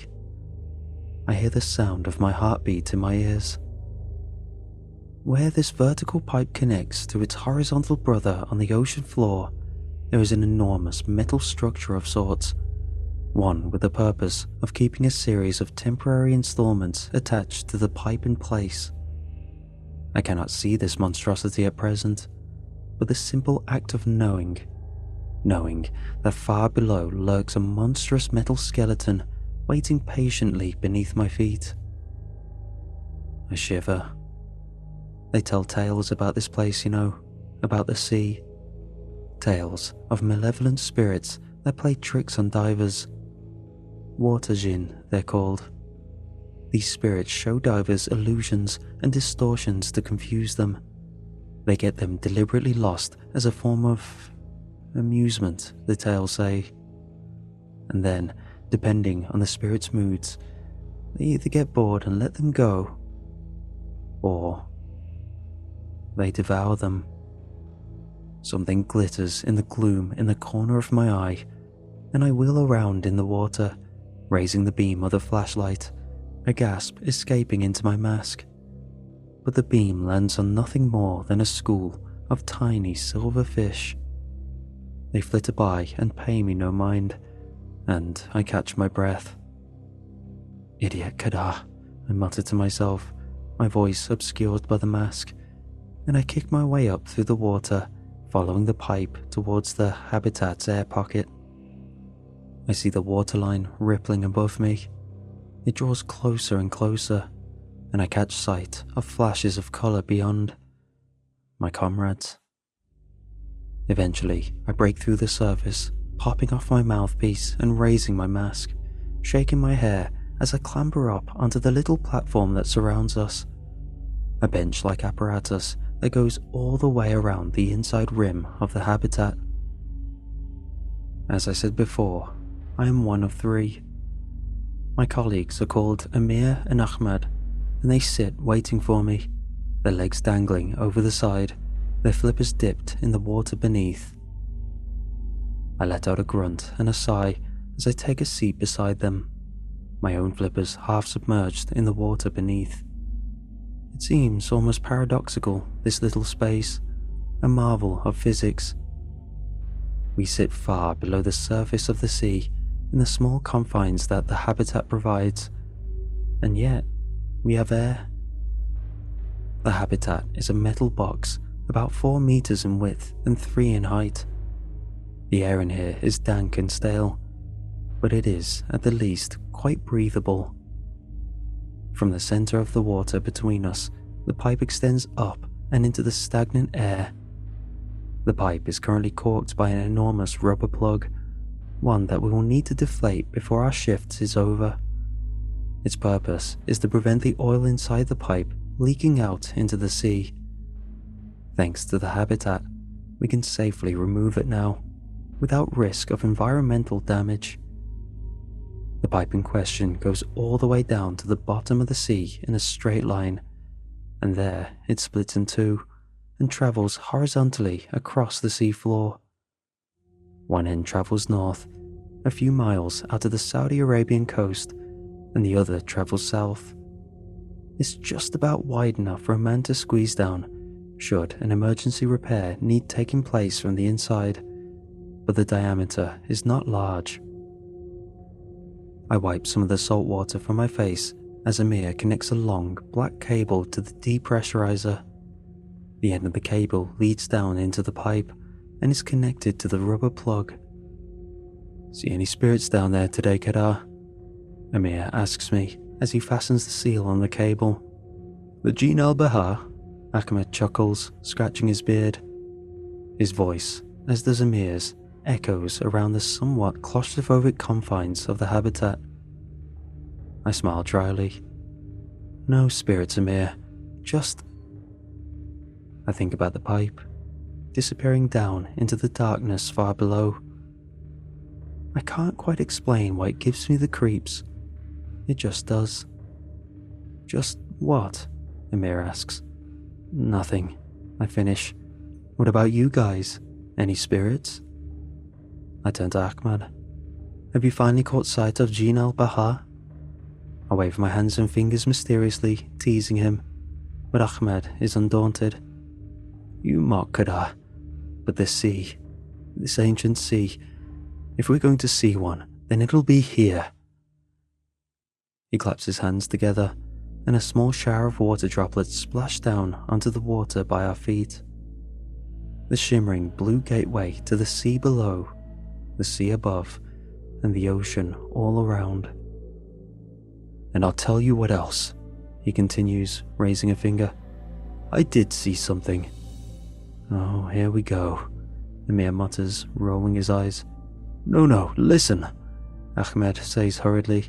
Just listen to this. So there I was, right, about an hour ago, swimming around near the pipe, when I may have gotten a little distracted by a fish.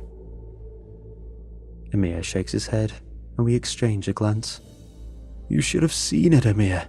A great golden thing. I wanted a better look, so I left the pipe and followed it, just for a short while, and eventually he got spooked and vanished into the blue. Ahmed falters. He rubs his chin. It was actually quite an alarming experience. I turned back to the pipe and, of course, I saw nothing but the endless void of the ocean. I tried to retrace my steps, but again, there were no steps. I was alone. It was frightening. Amir and myself remained silent. But then, that's when I saw it. I saw them. Ahmed continues, practically jumping on the metal ledge we're all perched on. Hey, easy, I say, as I feel myself rattle in time to his jumps. Amir flicks a switch on the depressurization machine.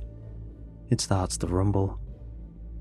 Ahmed leans forward, looking between us. Out there, in the far distance, I see a trio of shapes, 3 figures like shadows in the deep and the gloom. You should take up poetry, Amir mutters as he flicks another switch. Against my sense of better judgment, I am too engrossed by Ahmed's story to pay attention to exactly what it is he's doing. What kind of shapes? I ask. What kind of figures? They were like smoke, except no, more like mist maybe. Thick, dense mist, with eyes that flickered pale like refracting sunlight. You had to look a certain way to see them. Ahmed's voice drops low, becomes wistful. I saw them for only a second or two, and then they were gone. Vanished. How'd you get back to the pipe? I ask. Did the spirits show you the way? Amir chuckles. Well, no, I just used the compass, Ahmed says. But that's beside the point. I saw something. I know I did. I thought the spirits were supposed to be dangerous, Amir says. The stories always tell of how cruel they are. They play pranks on divers like us, you know. They bang on the pipes, they groan and moan from the inside. Makes you think that there are monsters inside, waiting to burst right out and get you. Maybe that's why they appeared to me, Ahmed says thoughtfully, then gestures to the pipe between us. Maybe they were trying to warn us. Perhaps there's a monster in the pipe. Amir snorts. Don't be ridiculous. Maybe once the plug is deflated, Ahmed says softly, maybe the beast will spring right out. And where would we go? We are effectively trapped down here when you really think about it. There is a moment of uncomfortable silence, broken only by a slow hissing produced by the depressurization machine as it begins its work deflating the plug in the pipe. Nonsense, Amir says after a beat, shaking his head. Don't say such stupid stuff. All I'm saying, Ahmed finishes, shrugging, is that the spirits aren't necessarily something to be feared. I know you guys don't really believe, but they can be helpful too. They don't devour people. The Jinn al-Bihar, mischievous maybe, but not unkind in their own way. Amir grunts and waves his hand dismissively. Ahmed looks at me for support, and I just laugh. Come on, I say. Enough is enough, I think. We have work to do. I wouldn't want Zahir to snitch on us again. The conversation shifts, and a collective groan echoes around the habitat. "I can't stand that guy," Amir says dramatically, and we all laugh. Our collective dislike of the man has become a running joke between us. Zahir is technically a colleague of ours, and although we rarely work in close capacity, his projects always seem to be in tandem to our own, so we're never quite rid of him. He has thick red hair and a ridiculous scraggly beard, and all in all, he makes himself an easy target. A busybody and a teacher's pet, you see. He clocks in more hours than he has to, unpaid I might add, yet despite his enduring and tragic efforts, he always gets passed up for promotion because he has a vacuum for a personality. Zahir is entirely devoid of charisma. "Maybe we should play a prank on him before we go up," Amir suggests as the machine deflating the plug kicks up a gear. The hissing grows louder.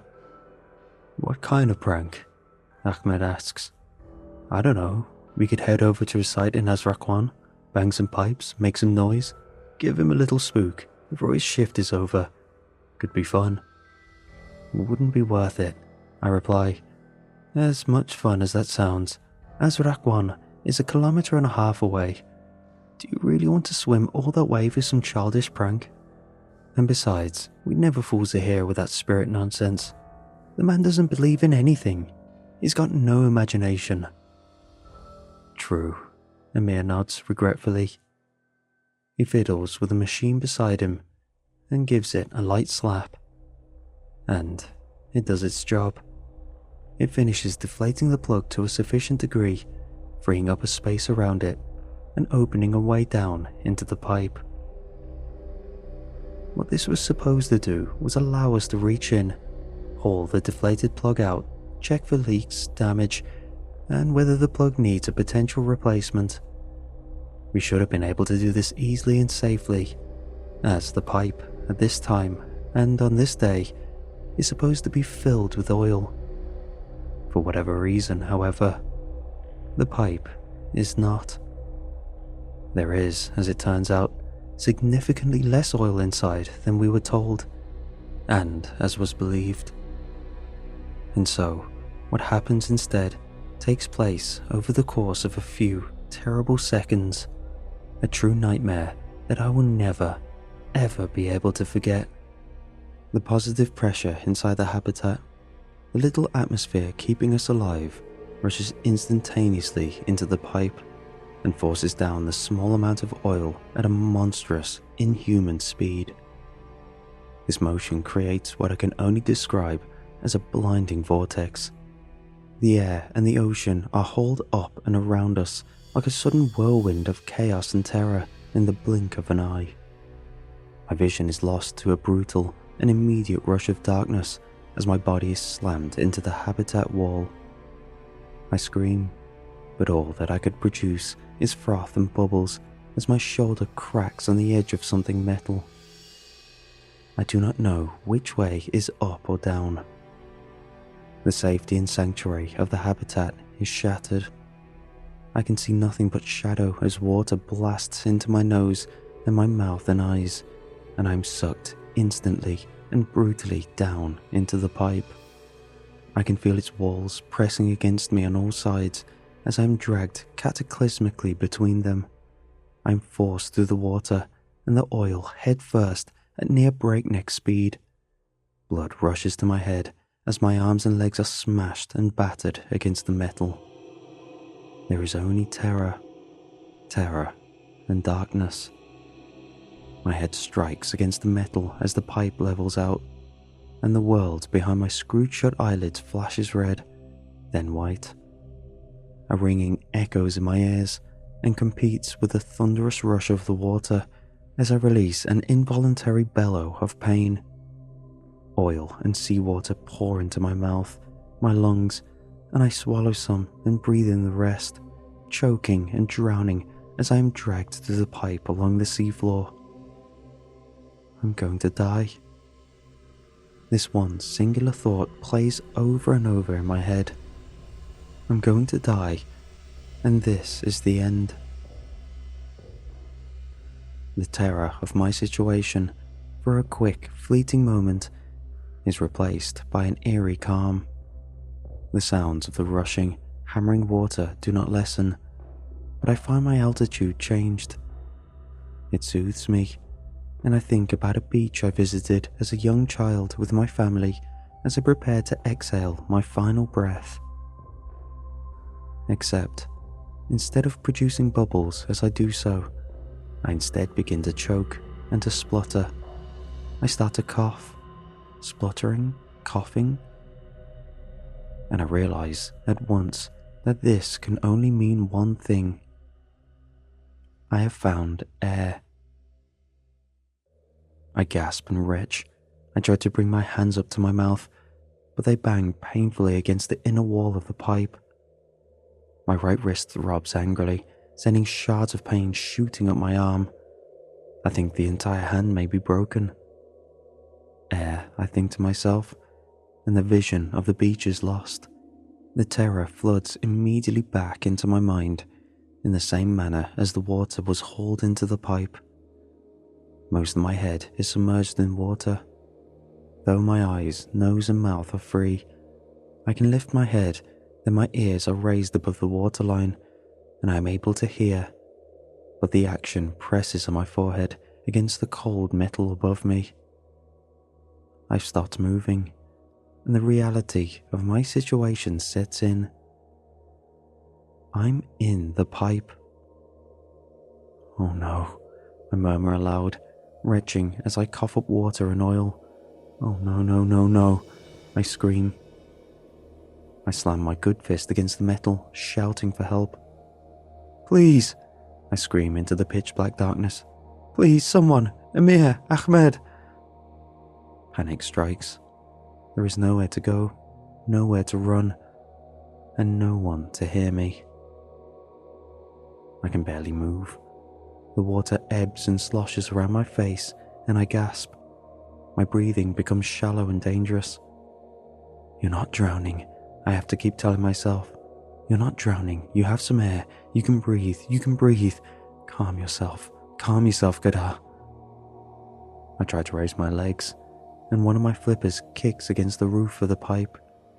I try to turn a little to my side, and realize that to do so requires significant effort and a reasonable degree of pain. I've done some serious damage to my shoulder, and my neck too perhaps. The simple act of raising my head causes immense pain to shoot down my spine, but to allow my head to lower completely would mean the majority of my face is submerged.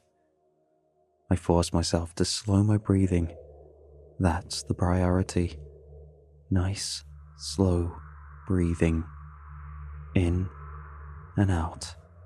Slow, deep breaths.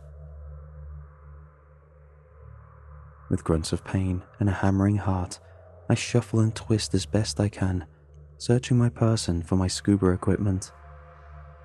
I believe that I am wearing only a single flipper now. I think the other must have been torn off as I was sucked into the pipe. No other equipment can be found. My breathing mask and the air tank. It's all gone. It's gone. Oh God, I whisper, and despite my sense of logic, I bang on the pipe. Hello, I shout into the inky darkness. Hello, is anyone there? Kadar, comes a voice a little ways back along the pipe. It echoes from the darkness beyond my feet. I try to raise my face a little higher, to look down into the void, but it's futile. I can see nothing. Hello? I shout back. Who is it? Ahmed, are you alright? Kadar, he shouts, a relief tempered with terror. You're alive. I can breathe. Are you okay? Another voice echoes from beyond even Ahmed. It is fainter, but I can still hear it. Guys, comes the voice of Amir. Guys, are you both alright? Thank the Lord, I mutter, holding back a sob of relief. Amir, Ahmed, it's Kadar. Are you hurt? Yes, Amir calls after me. I believe one of my arms is broken. Likewise, Amir shouts. Then, a little quieter. Damn, I think my legs are too. Oh God. He releases what sounds like a cry of pain, then swears. What do we do? Ahmed calls into the pipe. What do we do? He kicks against the pipe, and the sound reverberates down and over my head. Okay, hold on, I shout, clenching my hands into fists, thinking, using my overheating brain as best as I can. The three of us are alive. We're trapped in the pipe at the bottom of the sea. No one knows we're down here, and once they find the wreckage of the habitat, they'll probably assume we were killed instantly, cast out into the sea perhaps. I feel the panic returning. I try to stretch my limbs, but am unable. I kick the pipe in frustration and let out a shout of rage. Qadar, calm down, calls Ahmed. It's alright. We'll be alright. Yes, I need to calm down. First things first, the pipe, when it reaches the sea floor, splits into two. I do not know if we've been pulled north towards the site of Azrak 1 or south towards the site of Azrak 2. How far away are they? I tried to think. Azrak 1 is situated around 1.5 kilometers north of our former location of the habitat. Azrak 2 is over twice that distance south. I have no idea how far along we were pulled down the pipe. It all happened so fast. We could be hundreds of meters in either direction by now. All I know is that the air we're breathing, the pocket created, is likely due to the undulations of the pipe, small bumps and raises over support beams. It's entirely possible that there are more of these further down the tunnel, but how large is each air pocket, and at what point do they run out? Okay, I shout down. Friends, I have an idea, and we do not have time to waste. I'm all ears, brother, Ahmed calls up. There is a moment of silence. Amir? Ahmed calls down. Yes, he replies weakly. I'm here, but I'm not in good shape. I'm going to be honest. It's okay, I shout, forcing my own confidence to grow, believing in hope for us, for the sake of my friends, if not for myself. We'll be alright, just listen. I clear my throat, and the sound bounces off the pipe above me and back into my face. I raise my head to clear my ears from the water and wince from the pain. We need to move, I shout simply. We cannot stay here or we will die. Any further pressure changes and the pipe could fill with water to the brim. And regardless, sooner or later, we will use up all of the oxygen and we will suffocate. So I propose this. We do our best to move. We shuffle our way along the pipe as far as we can. If we're in luck, we've been pulled north, and I do not know how much distance we've already covered. Azrak 1 is only 1.5 kilometers away max. That's a distance we can make, I'm sure of it.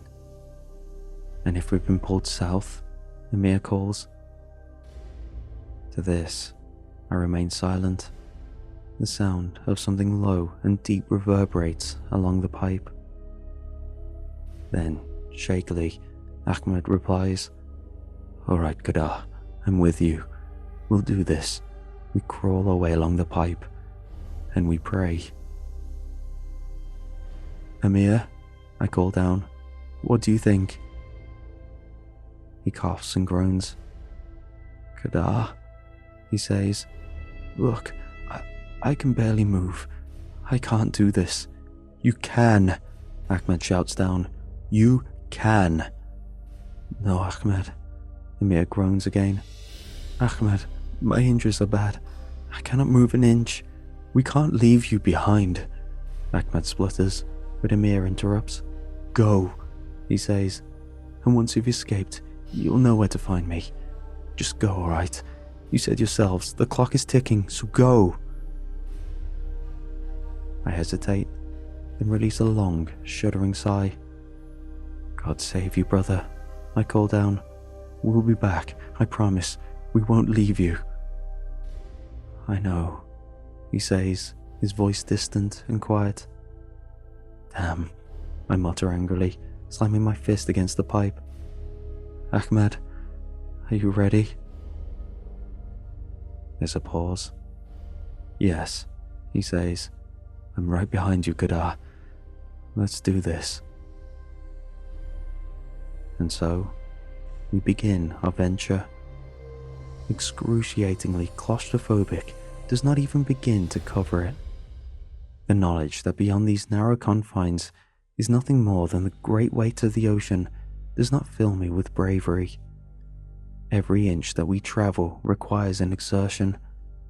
I find little to no leverage on the wet, slippery, and oil-soaked base of the pipe. So I have to find the slightest, narrowest of grooves, mostly around the upper half, and press my toes or heels into them, using my one good hand and my one broken hand to help force myself along through the sloshing, sinister waters. I can see nothing. There is no level of light at all for my eyes to adjust to, so in pitch darkness we remain. As we move, I try my best to keep track of the distance travelled. My estimate, I think, is reasonable after 2 or 3 meters. After 10, my grasp is feeble, and beyond that, I simply lose track. It's impossible to tell. We keep shuffling our way down the pipe, listening to the sounds of our breathing, occasionally calling down to each for reassurance, Ahmed and I. Slowly and steadily through this underwater pipe, inch by agonizing inch. It's tough to tell how much time passes, but after around 20 minutes, I make a disturbing discovery. It was gradual at first, so gradual that I did not notice, but there is now a significant stress placed on the back of my neck. I'm having to hold my face as high as I can, and my forehead has been pressed against the metal for a while now. It is only when I have to alter the shape of my lips to inhale the air that I realize we are running out. I suppress a wave of panic and stop moving at once, shuffling back the way I came to give myself a little more airspace to work with. Water sloshes in my ears and obscures my hearing, but I call down to Ahmed. Ahmed, I call. Can you hear me? Yes, he shouts back, coughing. Everything all right? Ahmed, I falter. Ahmed, we're about to run out of air. There's a pause. What do you mean? He asks, his voice higher, more anxious. I mean, the air pocket is about to expire. Another pause. Maybe there's another further down, he says. I've seen the schematics of the pipe. The undulations are not regular, so there could be another pocket. What if there isn't? I shout back, chest now rising and falling desperately. Damn it, damn it. There is no space, no light. I can't breathe. Get a hold of yourself, Ahmed shouts, and it cuts through the madness. I seize hold of his words and allow them to anchor me.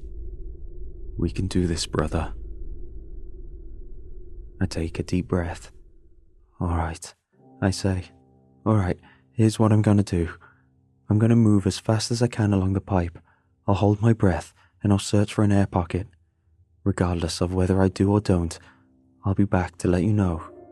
Okay? You're a brave man, calls the voice of Ahmed. Don't overdo it. Good luck.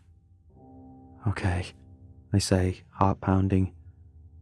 I begin to take a series of slow, deep breaths, gently and gradually expanding my lungs, preparing them to hold for as long as they are able.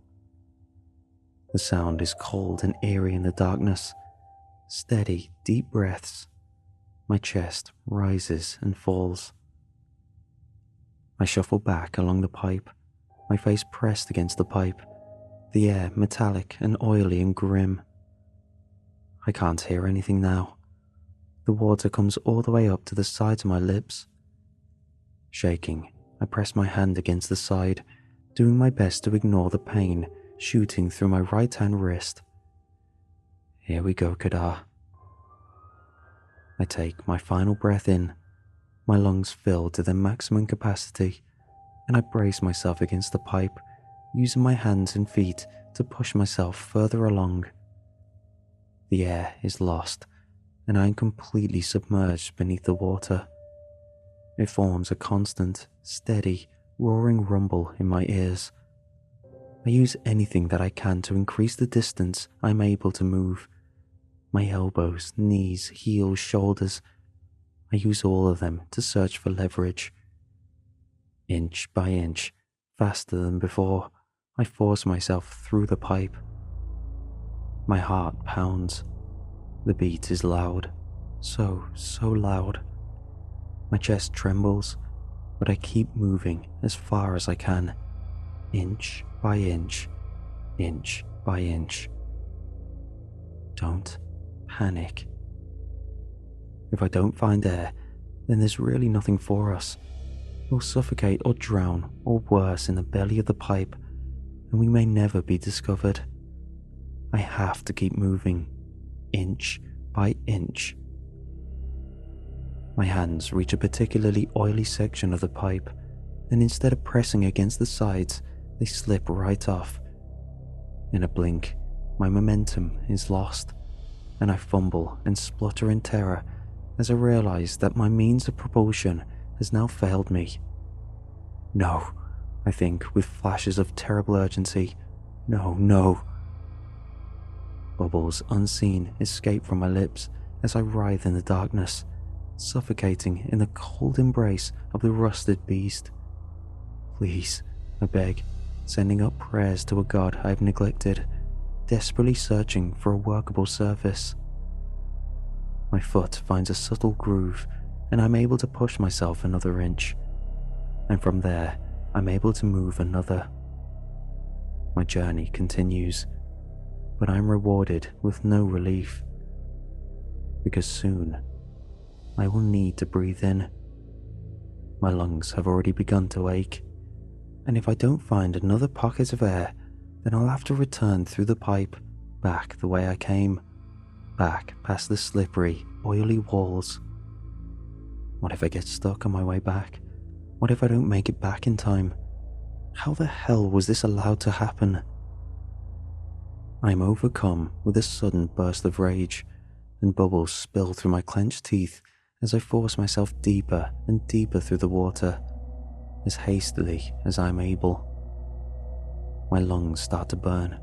I'm going to run out of air. Just a little further. I can search a little further. I'm going to run out of air. I'm going to die. Just a little further. I can do it. I can do it. And with a sudden gasp and a great shuddering breath inwards, I almost laugh in desperate thankfulness as the angle of the pipe is suddenly changed, and I feel my face emerge into a fresh, new pocket of air. It's not fresh, of course, but in that moment is the sweetest air I've ever tasted. I come to a stop and allow some great and rasping breaths, filling and replenishing my lungs. Thank God, is all I can murmur over and over. Thank God, thank God. I calm myself, and once I have my breath, I try shouting. I don't think he'll be able to hear me, but I try anyway. I receive no response, so I try knocking a rhythm on the pipe. There is still no response. So, regretfully, I prepare for the return journey.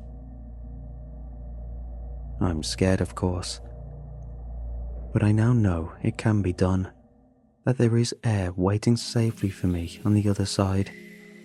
So I fill my lungs once again and shuffle back through the pipe, feet first this time, back towards Ahmed's location. I use the material of my diving suit to help me pass by the particularly oily section and emerge back into the former pocket, spluttering and coughing. "Oh, good Lord," Ahmed shouts. "Kadar, you took your damn time. I thought you might have... It's alright, I reply. We can make it. There's another pocket ahead. Now listen. And I go on to explain the distance and what he'll need to do.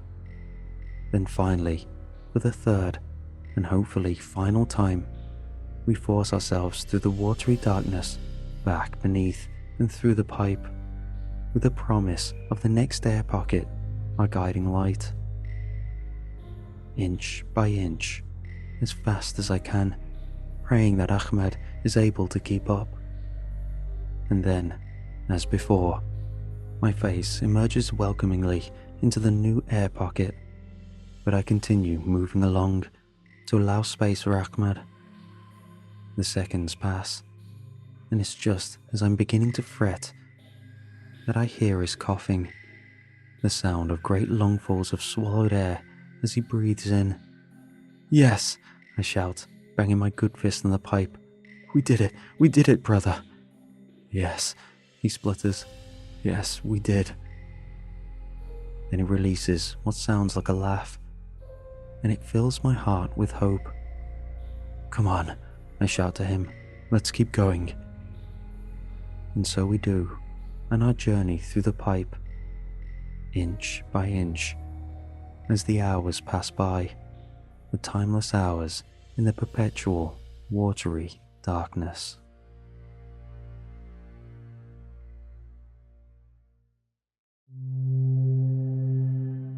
My joints ache, my muscles tense and throb with exertion, but I have to keep going. There's nothing else for it. Our air pocket comes to an end, and as with before, I scout ahead. I have to, of course, as there's simply no way possible for Ahmed to pass me by. After holding my breath for another painful period of time, I am blessed with the discovery of a new breathable space, and so we continue in the same manner. These air pockets, however, grow shorter and shorter as we progress, much to my quiet alarm, but they're still just enough, and so our journey continues. Every time I have to hold my breath and go on ahead, it is a cruel exercise in willpower and mental strength, but I do my duty. I have to. We have to get out. We need to. An exhausting struggle through the pipe comes to a temporary halt as we reach an air pocket a mere 3 or 4 meters in length. I start with fright as my bad shoulder knocks up against something hard and cold. It moves in little response to the pressure I exert upon it. So, it isn't a blockage of any kind. Could it be? My heart leaps. Wriggling, squirming in the pipe, I do my best to bring my good hand up towards my head. It is not a quick process and requires some uncomfortable maneuvers, but eventually my hand can reach my neck and beyond, and my fingers explore the mysterious object. Despite everything, a grin spreads across my face, and I cry out loud with joy. Ahmed, I shout. Ahmed, I found a tank. I think... Yes, it's all connected. It's all here. A tank? He replies. What do you mean? I mean an oxygen tank, Ahmed. It's all in one piece. The breathing tube. Yes, it's all here. That's fantastic, he exclaims. How many are there? My enthusiasm drops. I shuffle further down the pipe, searching blindly in the darkness for evidence of a potential second set of diving gear. Despite my silent pleas, however, there is only one. I can only find one here, I tell my comrade. But there might be another further down. This is a game changer. We can do this. We can get out. Whose tank is it, Kedar? Ahmed asks me. I think my own was about half full. Yes, likewise, I reply. What about Amir's? Amir's? Ahmed begins hesitating. Kedar, I think Amir's was almost empty. I take a deep breath. Right, I reply. Well, still, this will help. I'll use it now, and I'll see if I can find another set a little further along. Wish me luck. Good luck, man, Ahmed says. Godspeed. I check the tank over as best I can. I hold the mouthpiece around my lips, giving it a few test breaths. Then, on I go. Back beneath the water, though this time armed with a tank to help me along my way. I grunt and shift my body around, shuffling through the pipe, squirming my way along. And I find what will come to be the final air pocket of its type. A mere meter long, not even big enough for Ahmed and I to share at the same time. And, to my growing frustration, there is no sign of a second tank. So, I push deeper, onwards through the pipe, breathing with the tank, pushing it along with me as I go. I discover, to my bitter amusement, what could well be my second missing flipper. But there is still no second tank, and no further air pockets either. Clenching my fist, I realize that I need to go back before Ahmed starts worrying, so I make the painstaking return journey, in a time that to my friend must have felt like hours. But at last, I return to our shared location and inform him of the disappointing news. He is quiet as I relay my findings, and then he says, in a soft voice, Kadar, I think that this is the end of the road for me. There is no use in me going any further. I think that I'll have to wait here. I begin to protest, but my words die in my mouth. What is there for me to say? He's right, of course. It's a harsh truth, but he's absolutely right. He'll simply have to stay behind. The next leg of the journey, I'll have to do alone. A sudden rush of emotion swells up inside me, and I force it back down. There's a time and a place. I try not to consider the fact that this may be the last time I ever hear his voice. Perhaps I've heard both their voices for the very last time. No, time and a place. Keep moving. Ahmed, I begin, fumbling for some words that'll do the moment justice, but he interrupts. See you soon, buddy, he says in the dark. I'm not able to reply immediately, but when I do, I say to him, yes, for sure. See you soon, buddy. And with that, I'm gone. I force myself further along the tank, crawling and shuffling, and I am submerged. My breathing is loud to the tube connected to my mouth, and when I reach the final air pocket, I allow myself a second to pause, to steel my constitution, and then this pocket too is left behind. On I go, underwater. The rest of my journey will be underwater, and since I cannot see, there is no way to tell how much air is left in the tank. If it was mine or Ahmed's, then I should have hours to spare. If it was Amir's, well, no point in being coy. If it's Amir's, then I'll likely die down here, unless I'm blessed with another surprise air pocket. It's not impossible, I tell myself as I crawl through the pipe, water all around me. It's not impossible. And yet, as the hours go by, there are no more air pockets to discover, just more pipe. The endless, claustrophobic dark of the tunnel. How far have I come? No idea. Impossible to tell, really. And I don't even know which way I'm heading. If it's north, then there's hope. If south, then this whole venture was pointless anyway. I'll never make it back to Azrak 2. Azrak 1, on the other hand. For Azrak 1, hope remains. there's still hope. Onwards through the pipe, through the oily, poisoned water. My elbows burn with pain from the friction. My shoulders have been rubbed raw. My feet are developing painful blisters from the places I've been forced to press them against the pipe for leverage over and over. My neck is killing me. It hurts to turn my head too far in either direction. I just grit my teeth and keep on going. Too late to stop now. Must keep going. On and on and on. God give me strength, I mutter to myself as my muscles contract and sting.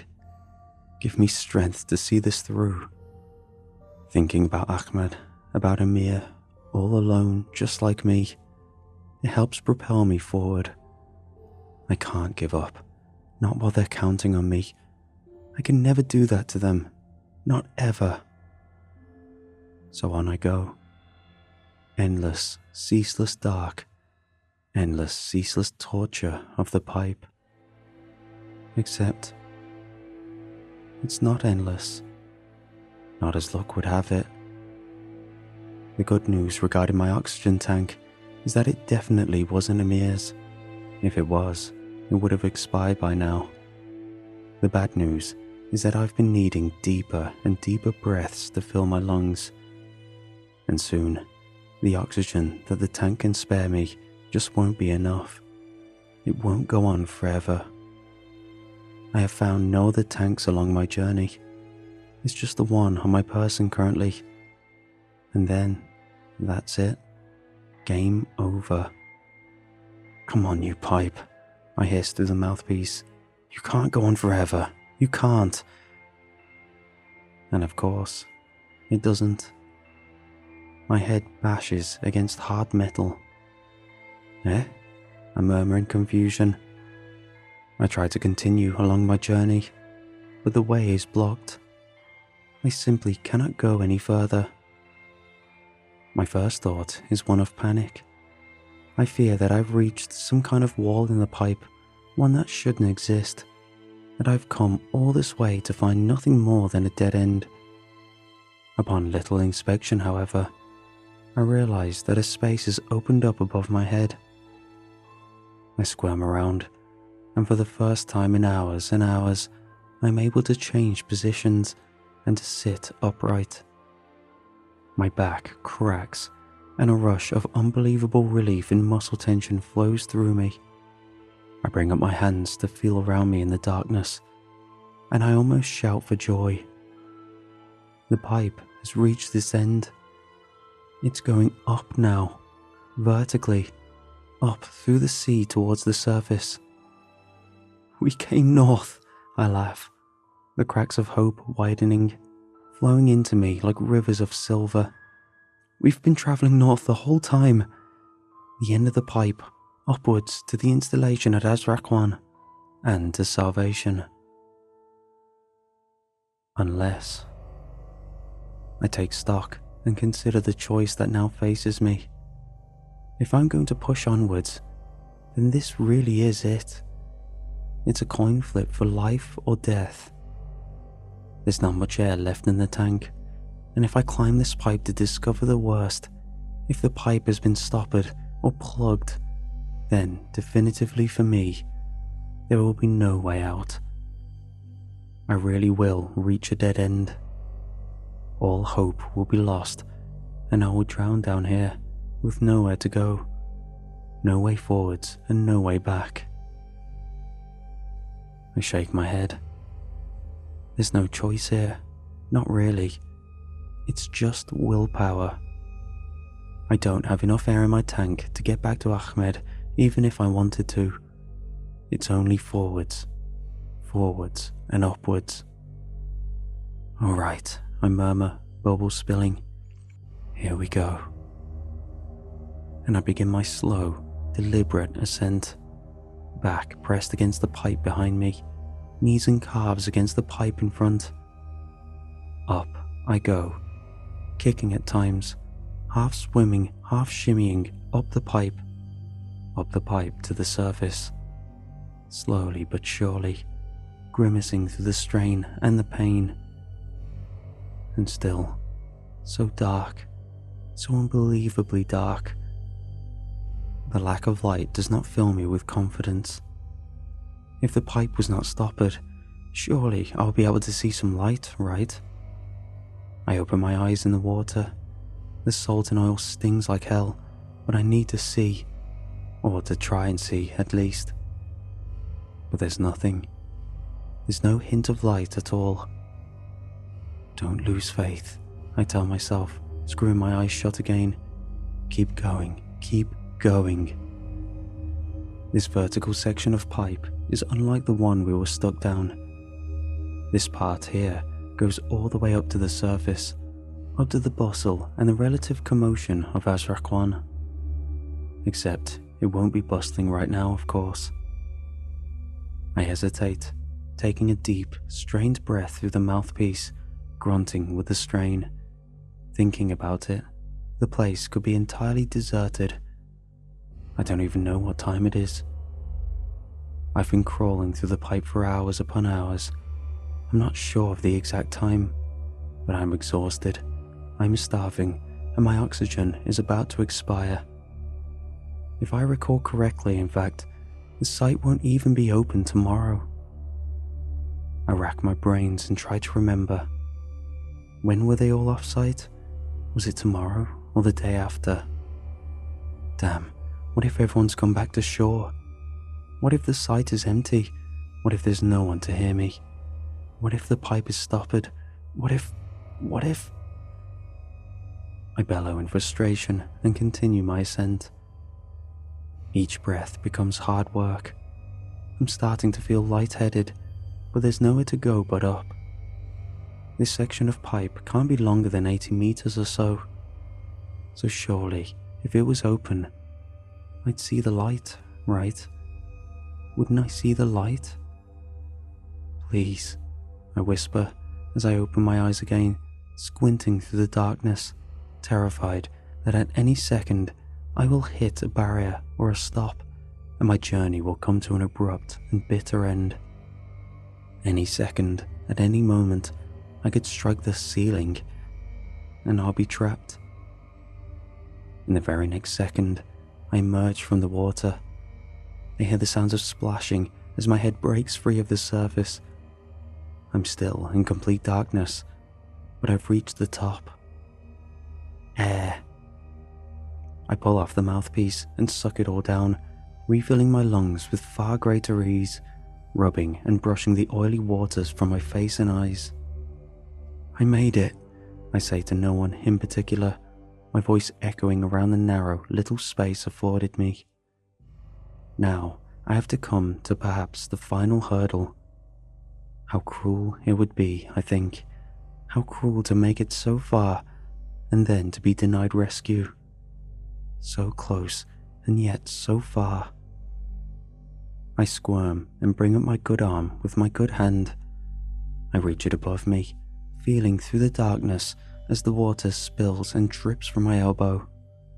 A few inches above my head, I feel the lid of the pipe, screwed tight shut. My heart starts pounding again. Come on, please, please. I search desperately for a release mechanism or a valve that will open the pipe from the inside. But alas, just as I suspected, there is no such valve. I bring up my other hand and try to force open the lid. I try to spin it, to shift it, but nothing works. Nothing at all. And there will be no one on the other side. Why would there be? Their shift is over.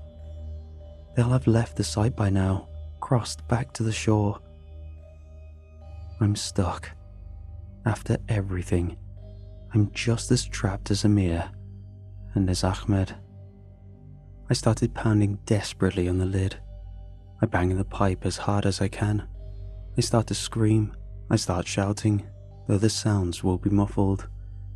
From the outside, my shouts for help would just sound like a load of moaning and groaning, potentially even mistaken for the general rumble of the pipe itself. Help! I scream, slamming both fists on the metal with all my remaining force, not caring for the spikes of pain that shoot through my broken wrist. Panic threatens to overtake me. Now, at this final stage of my journey. "Help!" I cry, slamming the lid, kicking the pipe, making as much noise as I am able before my constitution breaks. "Anyone?" I roar into the darkness, and with the sound of a great and sudden grinding directly above my head, the lid shifts, and a curved crack of light spills blindingly into the pipe. I gasp with astonishment, the wind taken from my sails, and I slump back down into the water with a splash. My eyes are forced closed, and the world beyond my sealed eyelids is a dazzling orange red. I don't even know what to say. I'm too afraid to believe what is happening. I sense someone talking to me. Their voice is confused and alarmed. They grab me by the diving suit, by the shoulders, and with some considerable degree of effort, they haul me out and onto the platform that surrounded the pipe's exit. I'm unable to help myself from weeping. I still cannot see, but the tears streak the salt and the oil from my face. I've never felt so free. I turn and wince and stretch my arms and legs in ways that they were unable for what felt like ages. I feel a hand squeeze my shoulder. A bottle of cool, refreshing, and above all, clean water is gently poured over my face. "Kadar?"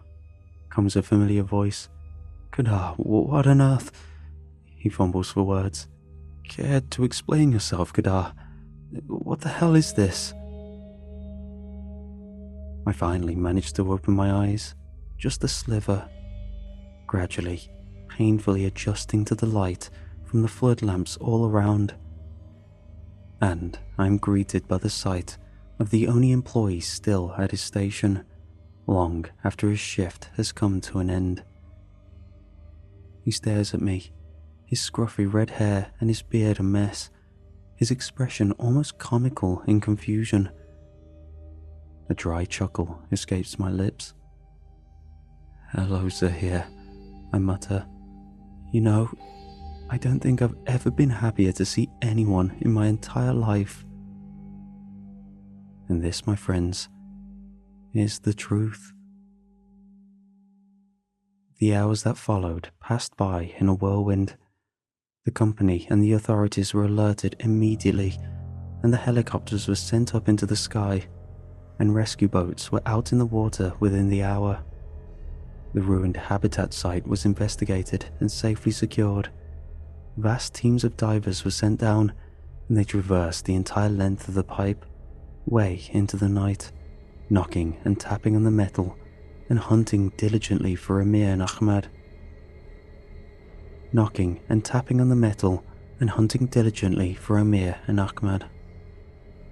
There was, tragically, no response. I remember pacing up and down in one of the control rooms, fielding calls from family in the presence of several officers and officials as the pressure in the pipe was carefully leveled, as it was disconnected at the safest point and opened for inspection. I remember the way I reacted when I was told the news the next morning. After a long and sleepless night, arm bandaged. I remember the breath escaping me. I remember collapsing into the nearest chair. "That's impossible," I murmured. "There's no way." But the bodies of Amir and Ahmad were discovered together about 10 or so meters north from where we were suckered down. It was ruled that the two men died on impact with the pipe, almost instantaneously. It's likely they weren't even aware of what happened. Their last conscious moments, I'm told, most probably took place in the habitat itself before the disaster. To this, I say nothing. I simply look out of the window as the morning sun reflects and glimmers, sparkling in the gentle waves of the sea far below.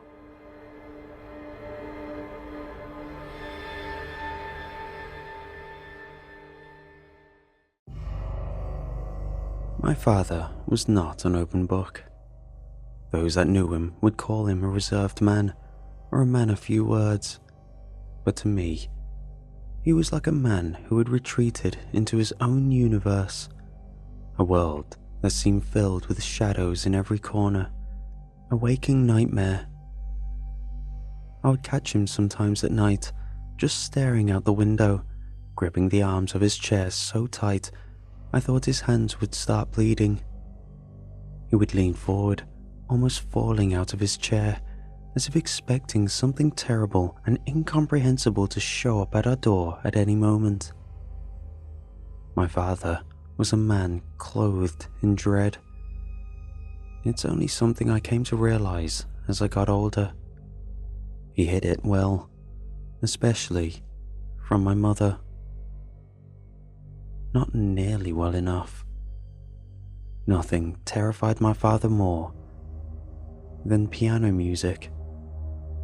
Whether it was heard in an elevator, or on the TV, or being played in a shopping mall by a hobby pianist who wanted to impress onlookers.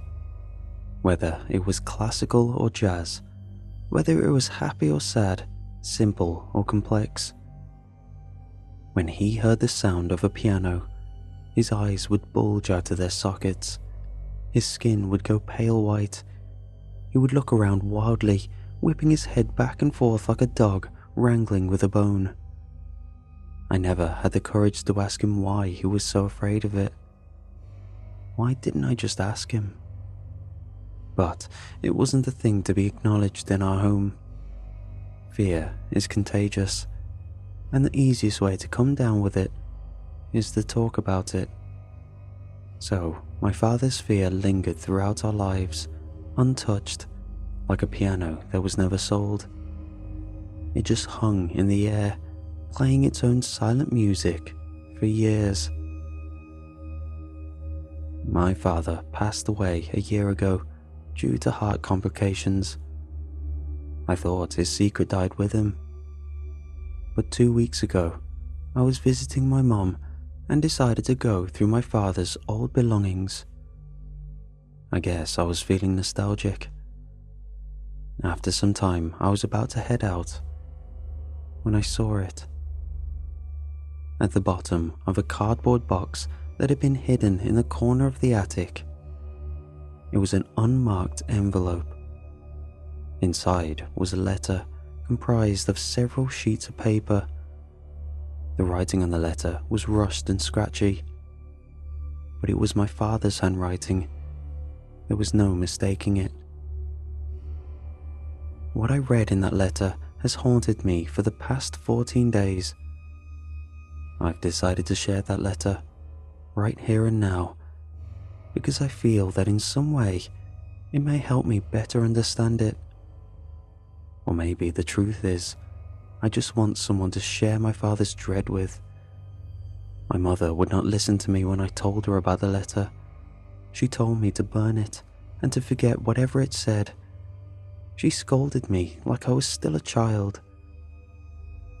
What you're about to hear from this point on are my father's words exactly. I have not changed nor altered any of it. I am transcribing it word for word. This is my father's story, in his own words. I wonder how many times I've attempted to write this letter, how many pieces of paper I have torn up throughout the years, how many pens have gone dry, how many pencils snapped. Too many, far too many. If I do have the courage to finish it, I wonder who will even read it. Maybe it'll be my dear Elizabeth. Maybe you're even reading it right now. I'm sorry for keeping this from you. I haven't been a good husband. You don't know all of me. Not nearly all of me. That's a horrible thing to do to your wife. I hope you can forgive me, Liz. Or maybe it'll be you, Jack, my boy. You saw me better than I saw myself. How many times did you catch me staring? I used to tell you I was daydreaming. If you are reading this, now you'll know what I really saw those nights, what I heard. Or maybe it's neither Elizabeth or Jack. Maybe it's you, Jonathan, or your mother. God help me if it is. Have you finally found me? I've seen you out of the corner of my eyes for the last 40 years. Or maybe, if you're reading this, you're a complete stranger to me. Regardless, it's time I told this story once and for all, even if the pen and paper I'm writing with end up being the only ones who ever know it. In December of 1976, I was on my way home for the holidays. I was attending the University of Wisconsin-Madison. My parents lived in La Crosse. It's only about a 2.5-hour drive, but on my way, I got caught in a snowstorm. A storm that came out of nowhere. I mean, really came out of nowhere. Somehow, I got turned around.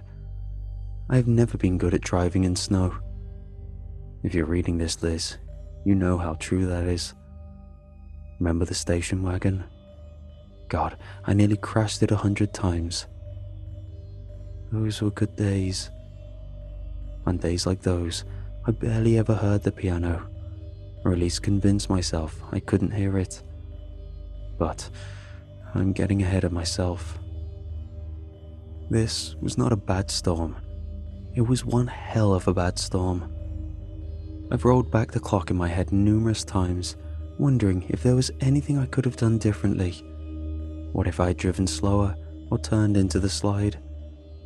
But I think, in some ways, no matter what I did, that car was destined to crash that day. And crash it I did, straight into a ditch. All my attempts to get the car out of the ditch were futile. Snow was coming down hard. This was no soft powder, but a cacophony of flakes and harsh sleet. Through the white storm, I saw a house in the distance. It was the only building nearby, and I hadn't seen any cars on the road in what felt like forever. I got out of my car and walked towards the home. I was shocked by how deep the snow had become already, how unrecognizable the landscape seemed. I took one last look at my car, already being devoured by the snow, turning it into a sad frozen white monolith in the middle of nowhere. I drew closer and closer to the home, each step I took more tiresome than the last. Then I heard something that stopped me right in my tracks. It was the sound of music coming from the home. It was the delicate sound of a piano. The music cut right through the harsh, cold winds of the storm and went straight to my ears. The music was coming from the upper part of the house. There was a window to a room on the upper floor, but a curtain obstructed the view. Still, there was no question that the piano music was coming from that room. My eyes went from the top window to a window on the first floor. There was a woman standing in the window. She was staring right at me with a bemused expression on her face. I waved to her nervously and then pointed back at my car. When I looked back, the woman was gone from the window. Moments later, the front door to the house opened and I made my way up the porch steps. "Can I help you?" the woman asked, standing in the doorway. She still had that bemused look on her face. "It's a little embarrassing," I said, "but I crashed my car into that ditch down the road and I can't get out." "Oh my, how awful," the woman said. "Please come in and get yourself warm." I stepped inside and the woman shut the door behind me. All at once, the noise from outside was cut off. The only noise now was the piano music coming from upstairs. That, and my chilled breathing. "That music," I said, rubbing my arms to get warm. "It's really lovely." "Oh, that's my son, Jonathan.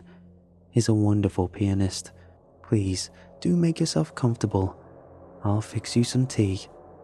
Absolutely dreadful weather. Simply dreadful." I sat down in the living room. It was a warm and cozy house, but there was something underneath that made me uncomfortable. I did not understand it fully at the time, but looking back on it, I believe some part of me noticed all the little things that were off about the home. For one, there was no family photos anywhere to be seen, and despite the warmth of the home, it had a bizarre, sterile smell, like that of an appliance store. The house looked lived in, but didn't feel lived in. "Could I use your phone?" I asked. "The phones are out," the woman said, bringing back 2 cups of tea. "They won't be back up until morning, most likely. Soon as they are, I'll phone Harvey, my neighbour. He lives the closest. I'll have him bring his tractor and we'll get your car out of the ditch." "Is there any way to get hold of him now? I hate to be a bother, but I was on my way to La Crosse to see my folks for the holidays. I was hoping to get there by tonight." Upstairs, the piano music stopped. The woman took a large sip of her tea, looking at me over the cup with her faded green eyes. Then, putting the cup down gently, she said, "La Crosse? Goodness gracious, how on earth did you end up here in Dutchville County?" I got turned around. "Dutchville County? I've never been through here before." "Well, there's no helping it now. Harvey lives a spell away. Unfortunately, you'll have to wait until morning, dear. I'm terribly sorry." "Your son, Jonathan, how old is he?" 20 next month, she said fondly. "Oh, well, could he..." And again, I hate to be a bother. "Could he help me try to push my car out?" "No," she said flatly, and there was no kind of bemusement in her voice now. Her eyes narrowed. "Jonathan cannot move all that well. Even if he could, and even if you did get your car out, the roads are terrible. You'll just be in another ditch in no time. You're perfectly fine to sleep on the couch tonight. Come tomorrow, Harvey will have you out, and you'll be on your way to see your parents." I realized. I guess it has to be that way then. I realized I'd not taken a drink of my tea, but looking at the cup, I lost all thirst. The tea looked like gross mud water that had been pulled from a gutter. For some time, we just sat there in the quiet living room, with no music. A dreary silence took over the home. "Where are you coming from, anyhow?" the woman said, putting down her empty teacup. It felt as if an eternity had just passed. "I go to school in Madison." "Oh, how lovely. What are you studying?" "Engineering." "How wonderful. You know, Jonathan used to love engineering as a boy, even more than playing the piano. He would always build things, little trinkets and gadgets and gizmos. But his condition made it impossible for him to pursue a higher education. He's been a homebody for years now. All he does is play piano day and night. He's really great at it. Oh, where are my manners? I should introduce you both." At that, she led me out the living room. We began to climb the stairs.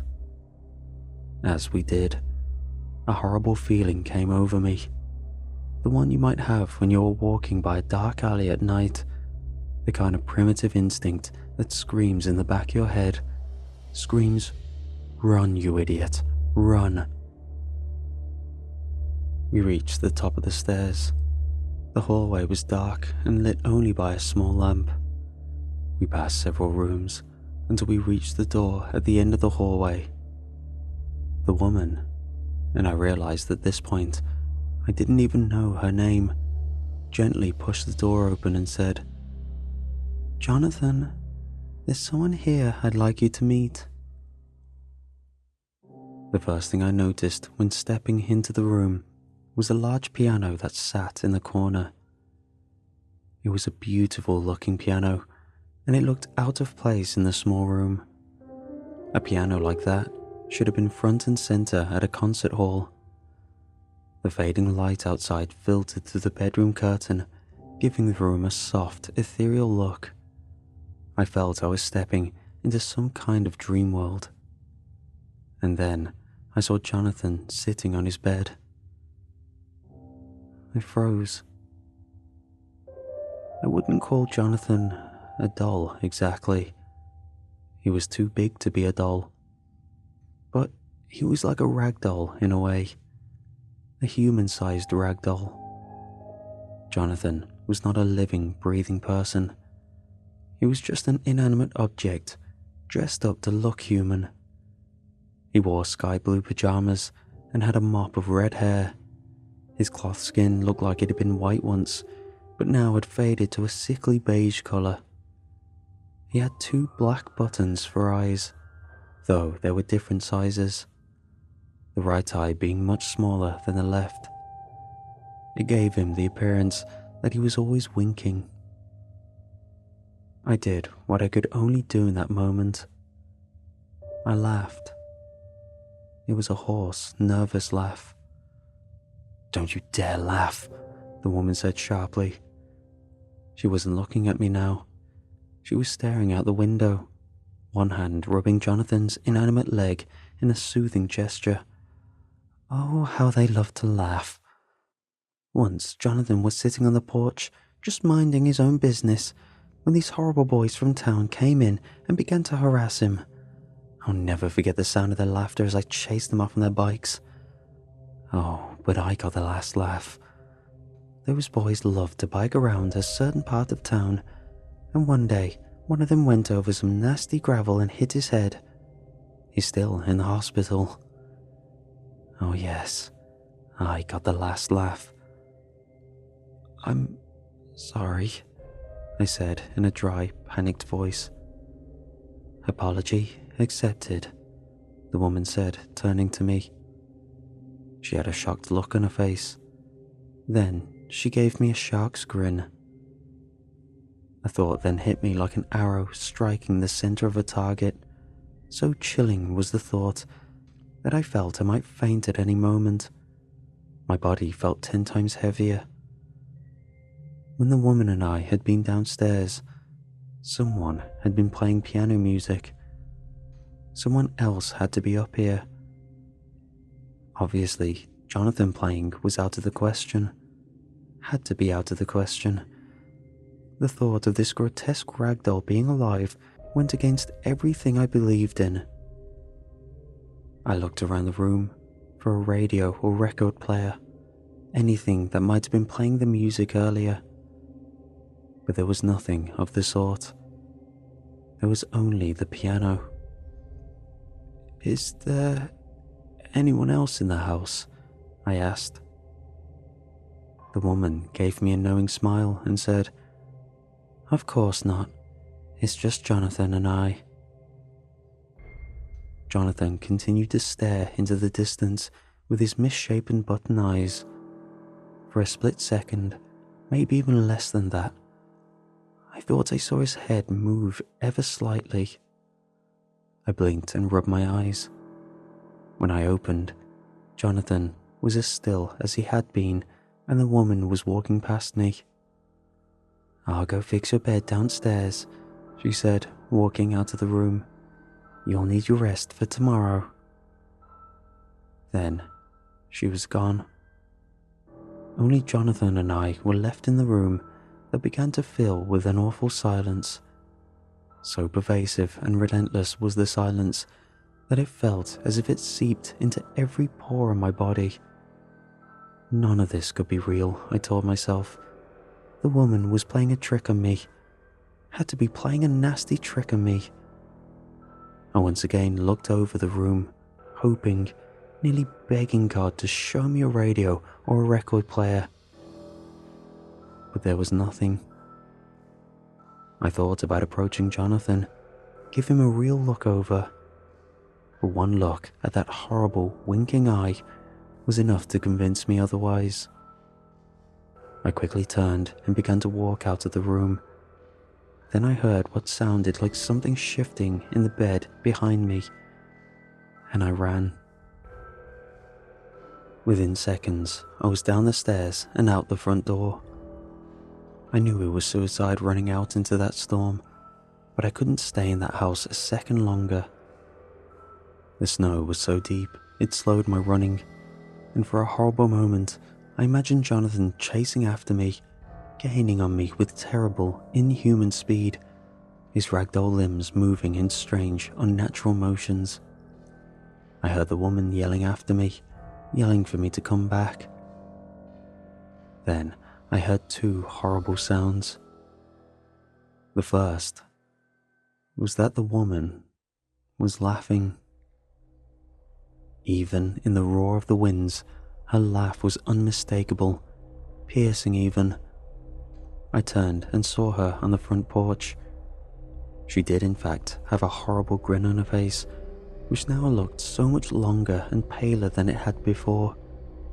Her laugh was an awful cackle, like thin ice breaking.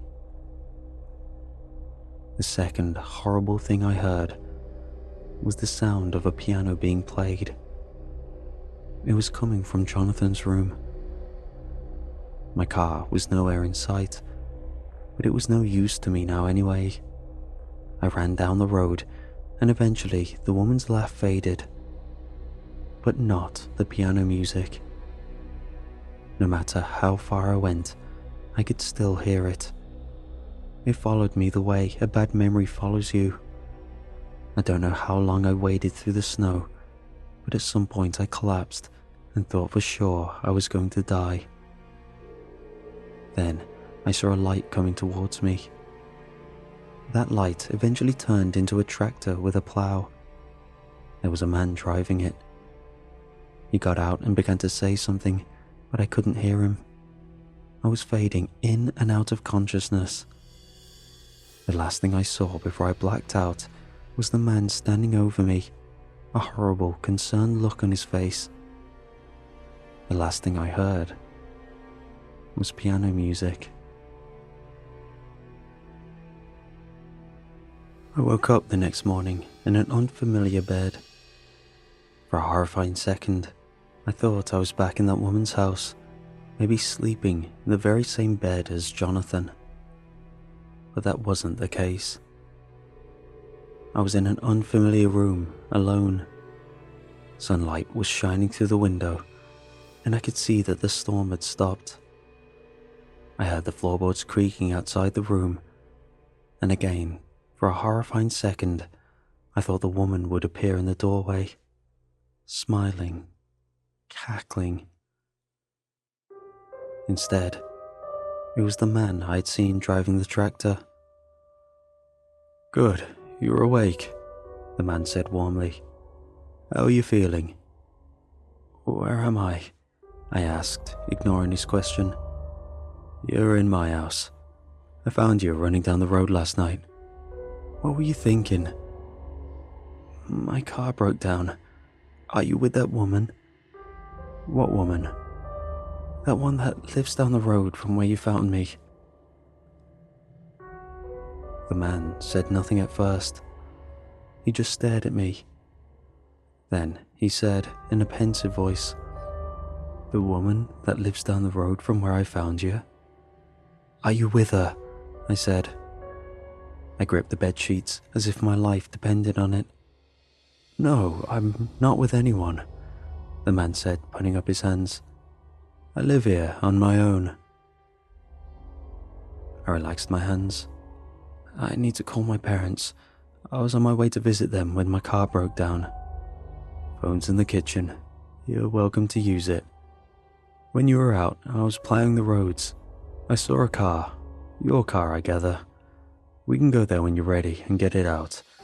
I've already got most of it plowed out, truthfully." "If you saw my car, then you must have seen the house nearby. That's the house where the woman lives, with the son, Jonathan. He's not..." The house where the woman lives? The man said again, in that deep, pensive voice. Yeah, you must have seen it if you saw my car. Why don't you call your parents? Then if you're up for it, I'll take you to your car. He gave me a reassuring smile, then got up to leave. Is your name Harvey? I asked him. He turned around, and the smile on his face dipped into a questioning frown. Is it? It is, he said. How do you know that?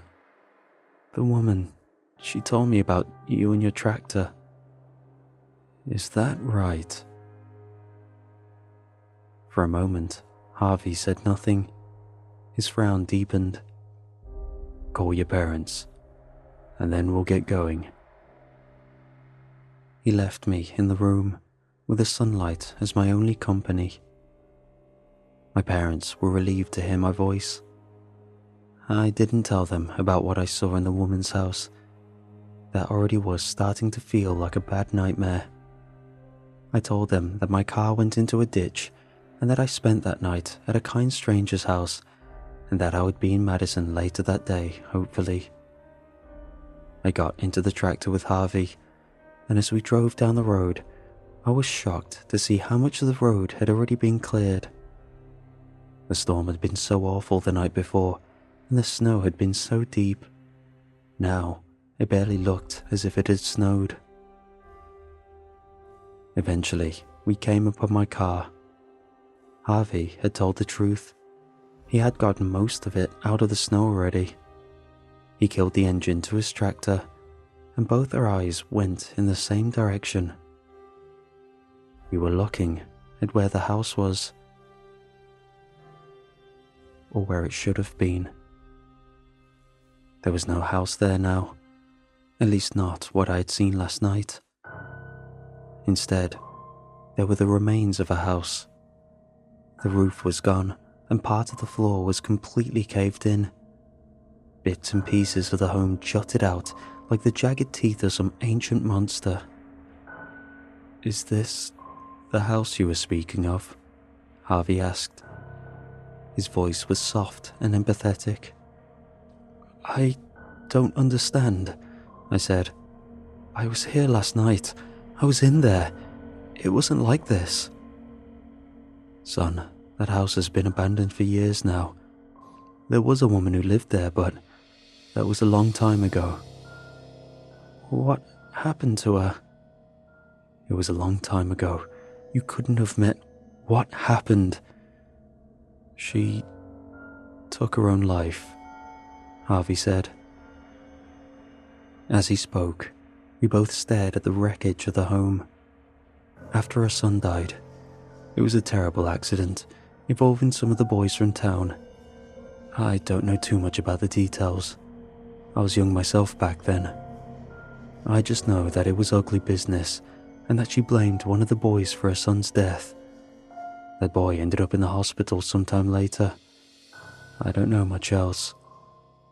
Like I said, it was ugly business. But that house has been abandoned for years. No one lives there. No one could live there. Just look at the state of it. So you were just pulling my leg, right? You couldn't have been in there last night. Tell me you were just pulling my leg. I stared into Harvey's eyes, which were now threatening to spill over with tears, and saw that the old man was in fact terrified. Yeah, I was just pulling your leg, I said flatly. Someone from town told you my name. His voice thin, pleading. Someone from town put you up to it. Someone in town told me your name. Someone from town put me up to it. Harvey let out a sigh. Well, you got me good, son. Oh boy, yeah you did. Now, let's get your car out. It did not take long for Harvey and I to get my car out and running. We shook hands, and I thanked him for his help. As I was getting in my car and Harvey was getting in his tractor, we both stopped at the sound of something horrifying. It was coming from the abandoned home. It was piano music. Delicate, melancholic piano music. We stood there and just listened. Neither of us acknowledged it. Then, after a moment, we got in our vehicles and went our separate ways. I never saw or spoke with Harvey again, but I've heard the piano music every night since. I'm hearing it now as I write this letter. God help me. I'm hearing it now.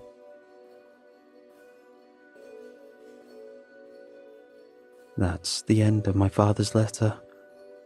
I still can't quite believe what I've read, that my father really wrote these words. At least now, I understand why my father spent his life looking over his shoulder, what he saw in the shadows. Since reading his letter, I've had this idea in my head of driving up to Dutchville County and try to find the house that haunted my father every step of his life. But I'm terrified of what I'll see and what I'll hear.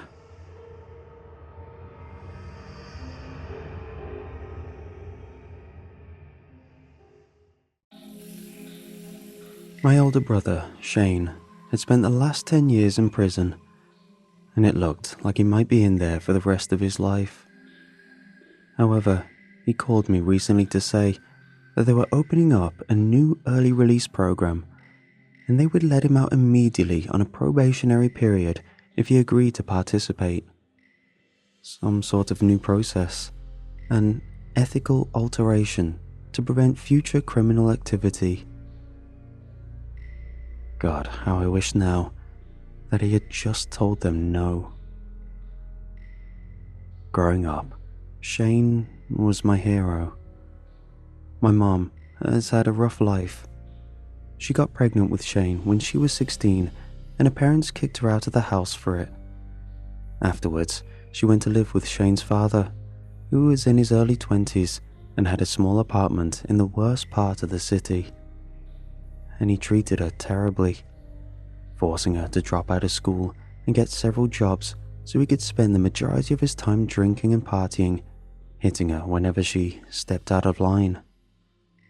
But she was terrified of raising a baby alone. She tried her best to make it work with him, but it just wasn't enough. When she started showing, he realized that he didn't want to be a dad and kicked her out too. Faced with the prospect of living on the streets, she lied about her age and managed to secure a lease from a landlord in a nearby building that preferred not to ask questions as long as she paid the rent. When Shane was born, she did her best.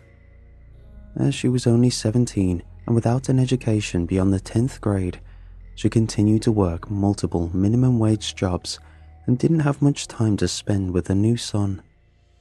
Until he was around 6, Shane mostly stayed with an older widow, Roberta, that lived across the hall from them and was sympathetic to their situation. Then Roberta died, and Mom decided that Shane was old enough to just stay at home alone while she was working, or increasingly, staying out late with her friends or on dates. Mom fell hard into drugs and drinking to cope with the situation, and took comfort in the worst men. None of them ever stuck around for more than a few months, but even still, many of them left their mark on my mother and on Shane. Coming of age in this environment of loneliness, poverty and violence, Shane was a troubled child. He was constantly in detention at school, getting in fights with other kids, stealing, and generally raising hell around the neighborhood. That is, until I came along.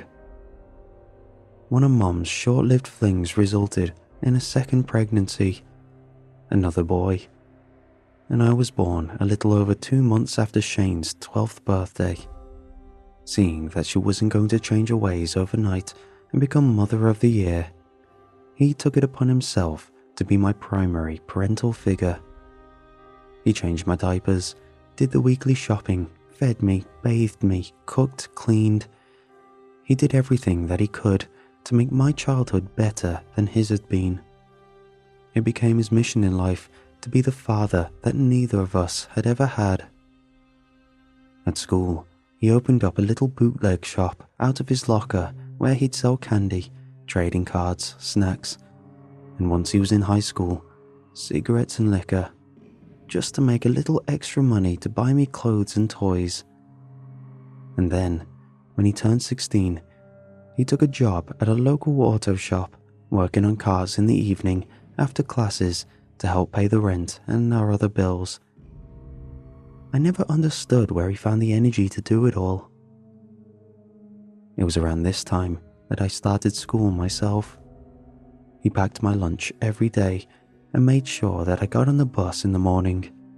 With his supplemental income, Mom was able to quit one of her jobs to be home to get me off the bus at the end of the day and to make dinner at night.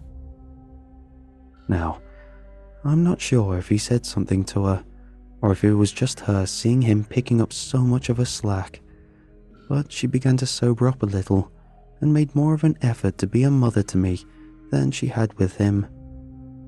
It was too late for her to repair much of her relationship with Shane, but I began not to dread the time that I had to spend alone with her. After he graduated, Shane went to work full-time as a mechanic in the shop and started making decent money. With his grades, he could have gone to college, moved away and studied something interesting, made something of himself. But it wasn't even a thought in his mind. His dream was for me to go to college, for me to grow up and do something important. All he wanted to do was save up enough money that he could buy us all a small place out in the suburbs and put me through school. So, he continued to work his ass off, and Mom picked up more hours too. They both put money away each month into our future fund, and I ended up having a largely normal childhood while we counted down the days until we could get out of our crappy apartment. We didn't have much, but we had each other, and that was enough. And just when it looked like we were finally going to be able to make it happen, something terrible happened. When I was 14, Shane got arrested. He was always looking for opportunities to make extra cash, to help us save up faster and start a new life, and his boss, Mr. Franks, would give him side work sometimes. Mostly, this involved him driving one of the cars from the shop and dropping off or picking up a package here or there. He never knew what was in these packages, nor did he care to ask, but he was always well compensated for his efforts. Then, one night, Mr. Franks told him that he had a slightly different assignment. Shane was to drive an associate of Mr. Franks to a house, drop him off, wait for him to come back out, and then take him right back to where he picked him up originally. That was all the information Shane had, but it seemed like a simple enough task, and he would be making double his normal fee for doing it. So, he agreed. Things went alright for the first half of the evening. Shane picked up Mr. Franks' friend at the address Mr. Franks supplied, and the man gave him directions on where to go. They didn't speak beyond him grunting, "Go left here, right here, take the next exit," at Shane every so often, and they never exchanged names. It was a little over an hour before he directed Shane to kill the headlights and pull into the driveway of a home well outside the city. The man gave him strict instructions to stay inside the vehicle and leave the engine running in case they needed to make a quick getaway, before exiting and slinking nimbly towards the house. At this point, Shane was apprehensive.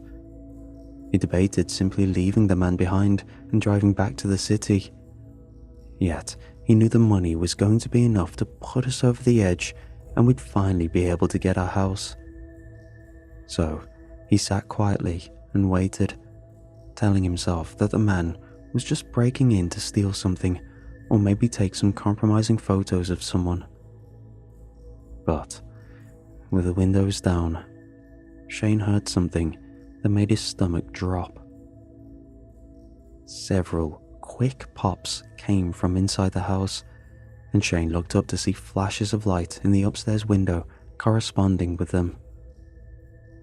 Gunshots. Shane panicked. He threw on the headlights and tried to turn the car around as quickly as he could.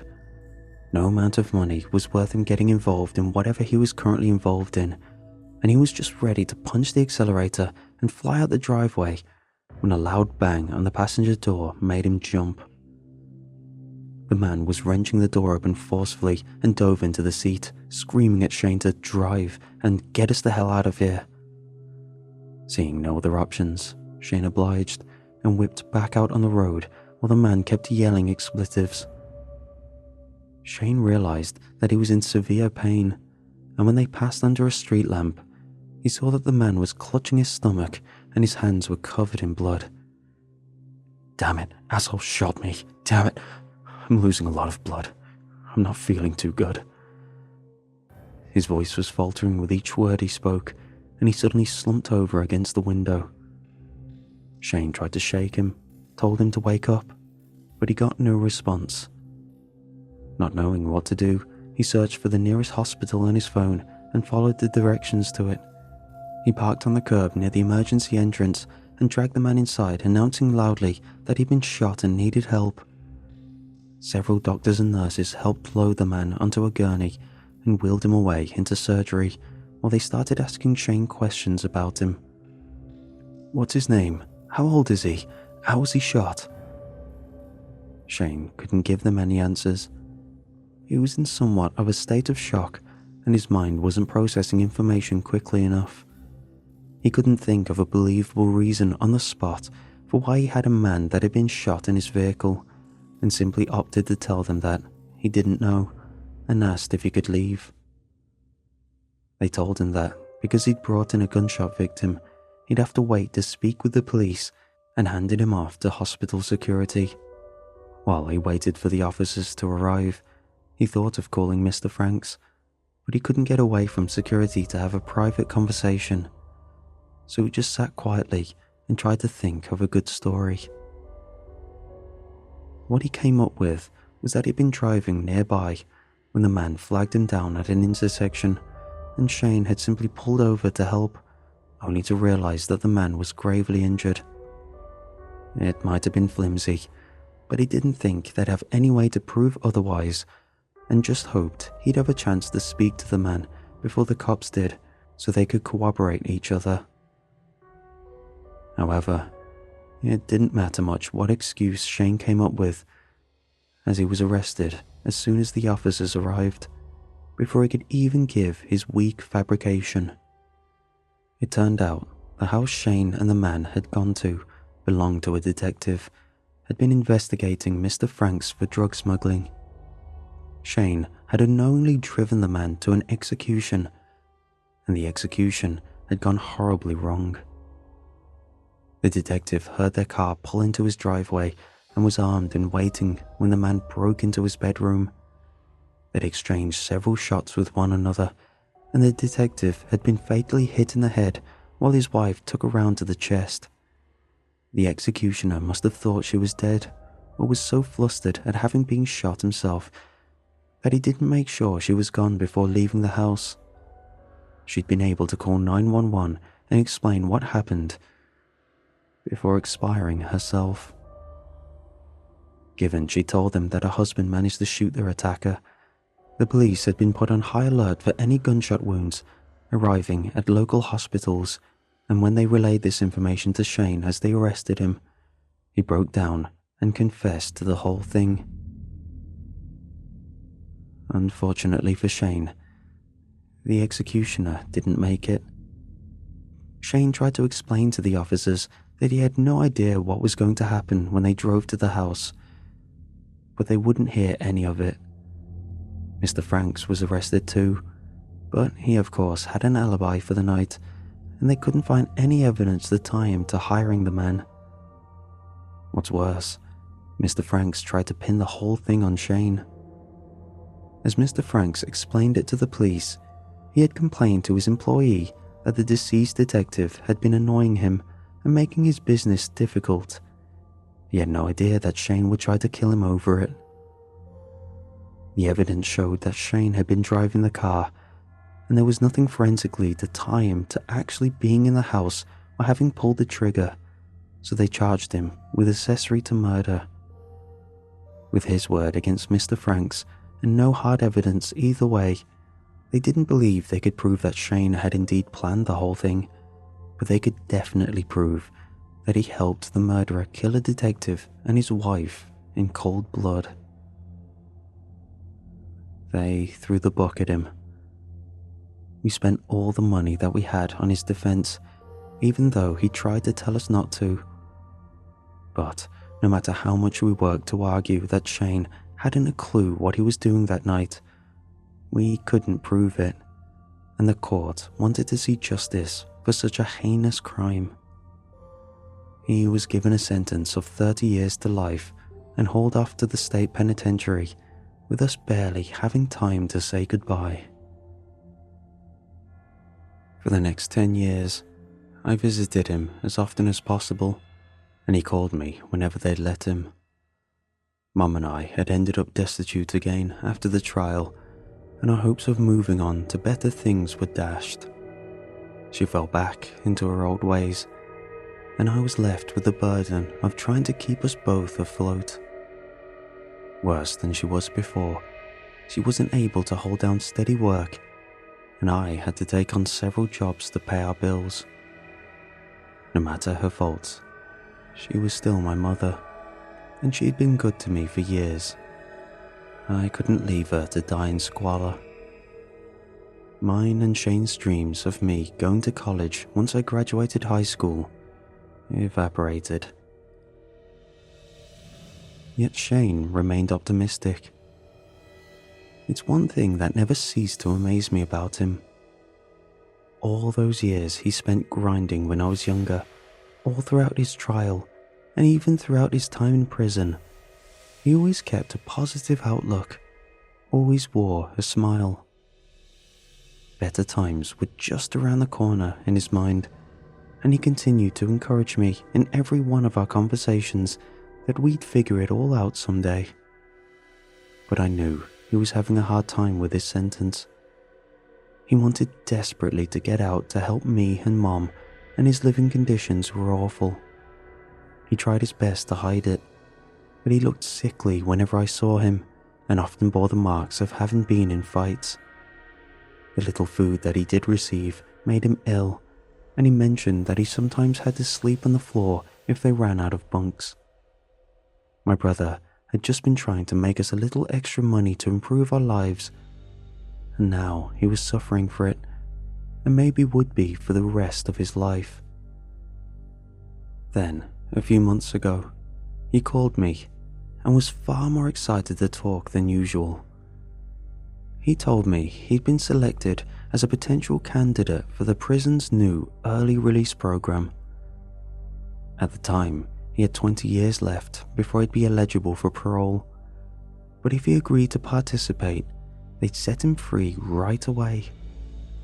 As it was a new process, there'd be some additional oversight on his time outside, and if things weren't going well, he could still be brought back in. But it was a chance. "That sounds way too good to be true," I said. "What's the catch?" "Well, they said I'd have to undergo an experimental procedure, called it being ethically altered. Cutting-edge science, they say, though. Apparently, it removes your criminal tendencies or something, and can guarantee that you'll never commit another crime. But the beauty is, I haven't really got any criminal tendencies in the first place, so it shouldn't do anything to me." He was speaking so quickly, I barely caught it all. I was hesitant. "I don't know, Shane.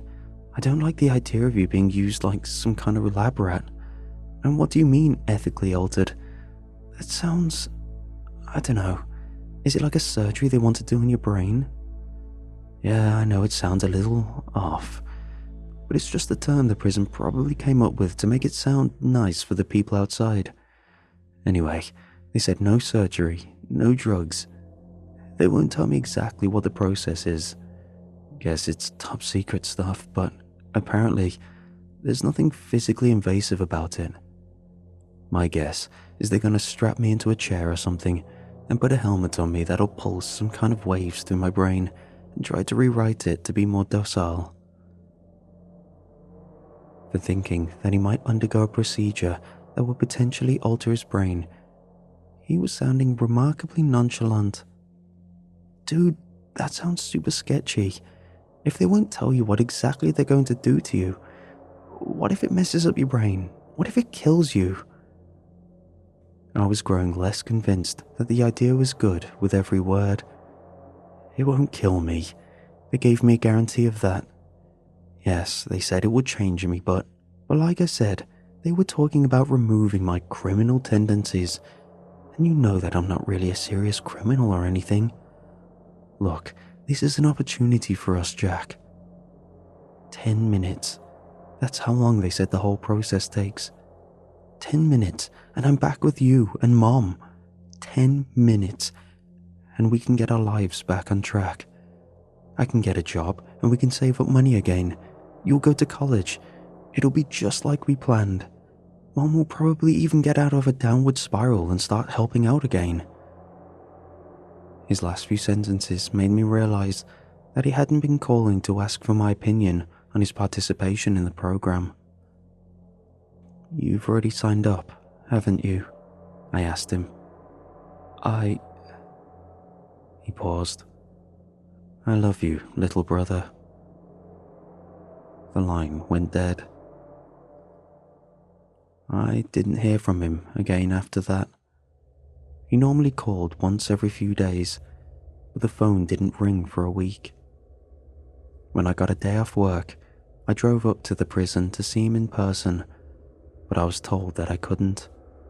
He was apparently sick and in the infirmary. I told them that he'd been talking about participating in the new early release program and asked if his illness was related to that. They told me that he just had the flu. However, they also said that there was no new early release program that they are aware of. Leaving them with a message to have him call me as soon as he was feeling better, I went home with a pit in my stomach. Something was wrong. In all the years he'd been inside, Shane and I had never gone this long without speaking. Sure, he'd gotten very sick a few times, but he always called before heading to the infirmary to let me know he might be out of touch for a little while. Why hadn't they known about the early release program? Were they lying? Did something go wrong with the process and they were trying to cover it up? Or had it really been so top secret that not everyone in the prison was privy to the information? In any case, I knew all I could do for the time was wait. Another week passed without a call, and I made another trip to the prison, where I received the same story. He was still sick, and I couldn't see him. I was more forceful this time, and demanded that they let me visit him in the infirmary if he was really that ill. They told me that that would be impossible. It wasn't until they threatened to escort me out physically and not allow me back for future visits that I finally capitulated and left of my own accord. After the third week with no word from Shane, I was convinced that something terrible had happened to him and the prison was trying to hide it. I called up there so much asking for information on him or his program that they blocked my number, and I was on the brink of writing directly to the government when my phone rang. It wasn't Shane. It was someone from the prison informing me that we could come pick him up the next day. He was being released on parole. That was it. I started to try to reply with questions, they cut me off saying, "He'll be available at noon," before hanging up on me. I couldn't believe it. 3 weeks of radio silence, and now, suddenly, he was getting let out. They were really letting him go. I was going to have my brother back. But any excitement of mine at having him returned was tempered with wondering what state he'd be in when we brought him home. They had put him away believing that he had potentially had a large part in planning the murder of an innocent man and woman, one of them being a member of law enforcement. What had they done to him that made them so convinced he was no longer a danger to society? I only needed to wait until we picked him up the following day to understand why they weren't worried about him anymore. Shane had been right about one thing. Mom was different with the prospect of him coming home. She only had half her normal morning helping of vodka and actually ironed her clothes, although her hands were shaking so badly as she did it that it didn't help much. We even had our first real conversation in years about how things were going to be okay now that he was coming back. Yet, when we saw him, we quickly realized that it wasn't going to be the homecoming we'd hoped for. Shane was different. The smile that he always wore was gone. In fact, all the life that normally filled his face seemed to be missing. He wore a vacant expression and stared into the distance as if he recognized nothing in front of him. When I called his name, he turned to face me, but it was as if he only did it because he recognized the word Shane and not his brother's voice. I wrapped him up in a hug and asked him if he was okay, told him how happy I was to see him and that he was free. He didn't hug me back.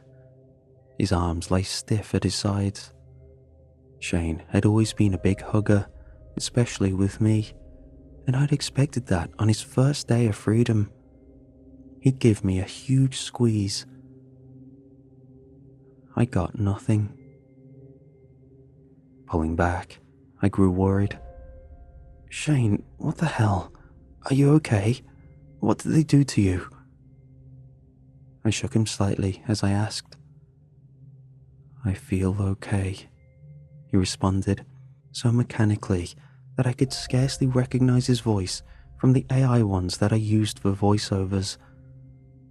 Just when I was about to begin screaming at the guards that were helping escort him to explain what was wrong with him, a thin, dark-haired woman in a lab coat approached us and introduced herself as Dr. Kosick, head of the new program.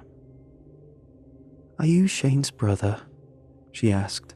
"He listed you as his post-release guardian." "Yeah, I am."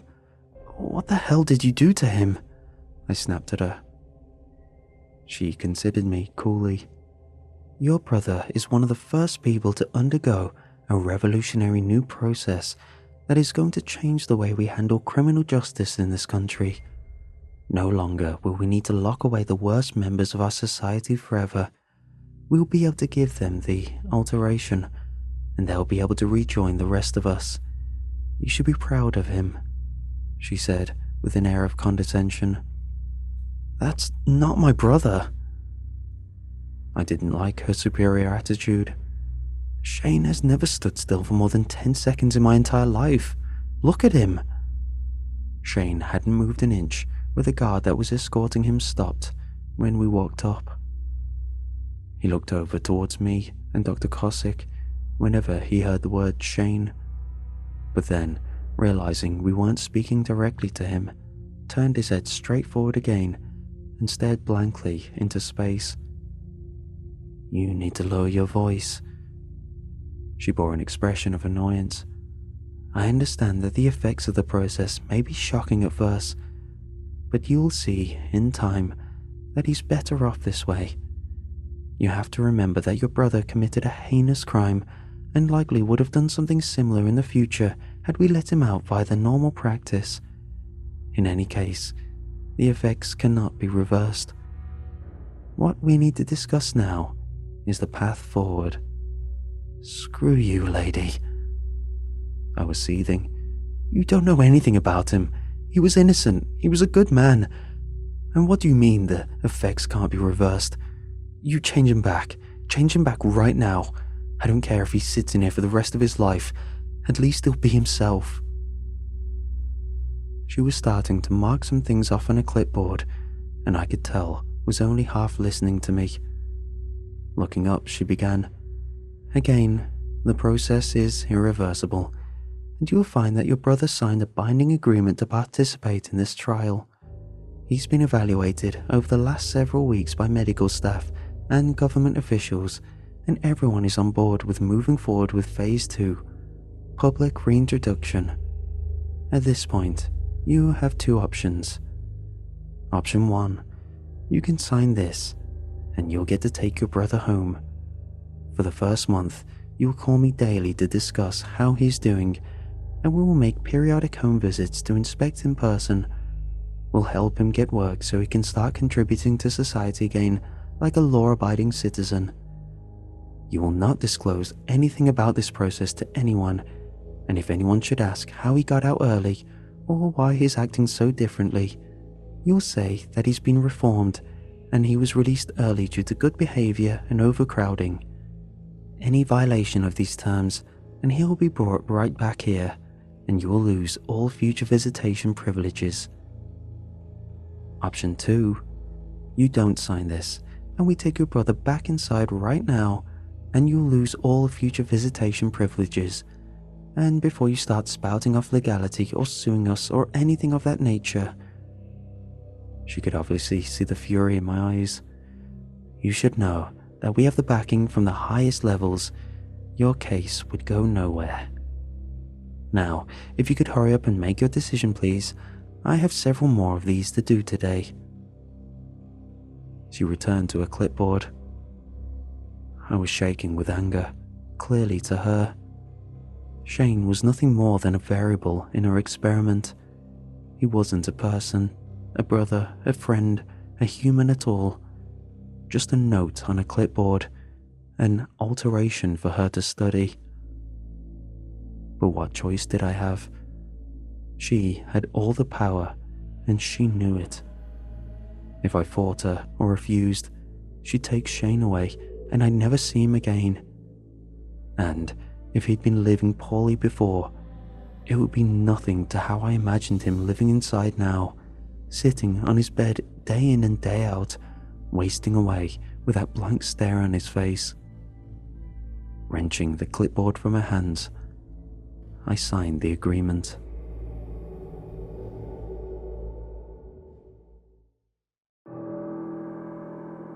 We rode home in near silence. Both Mom and I tried to ask Shane questions about the process he underwent, but all he could tell us was, "I don't remember." I was just about to ask him what he did remember, to see if he even really knew who we were, when he abruptly announced, "I'm tired. I need to sleep." Again, his voice had no emotion behind it. It sounded as if a computer was reading off lines from code. Wondering now if they'd turned him into some sort of cyborg, I looked in the rear view, half expecting to see red eyes staring back at me. But I was surprised to find he'd already fallen asleep. Instantly, as soon as he'd said it, he went to sleep, like it was the next line in a command string. I made a plan to go over his entire body with a metal detecting wand that I had at home from one of my security jobs as soon as we got through the door. When we arrived at the apartment complex and parked the car, he was still snoring.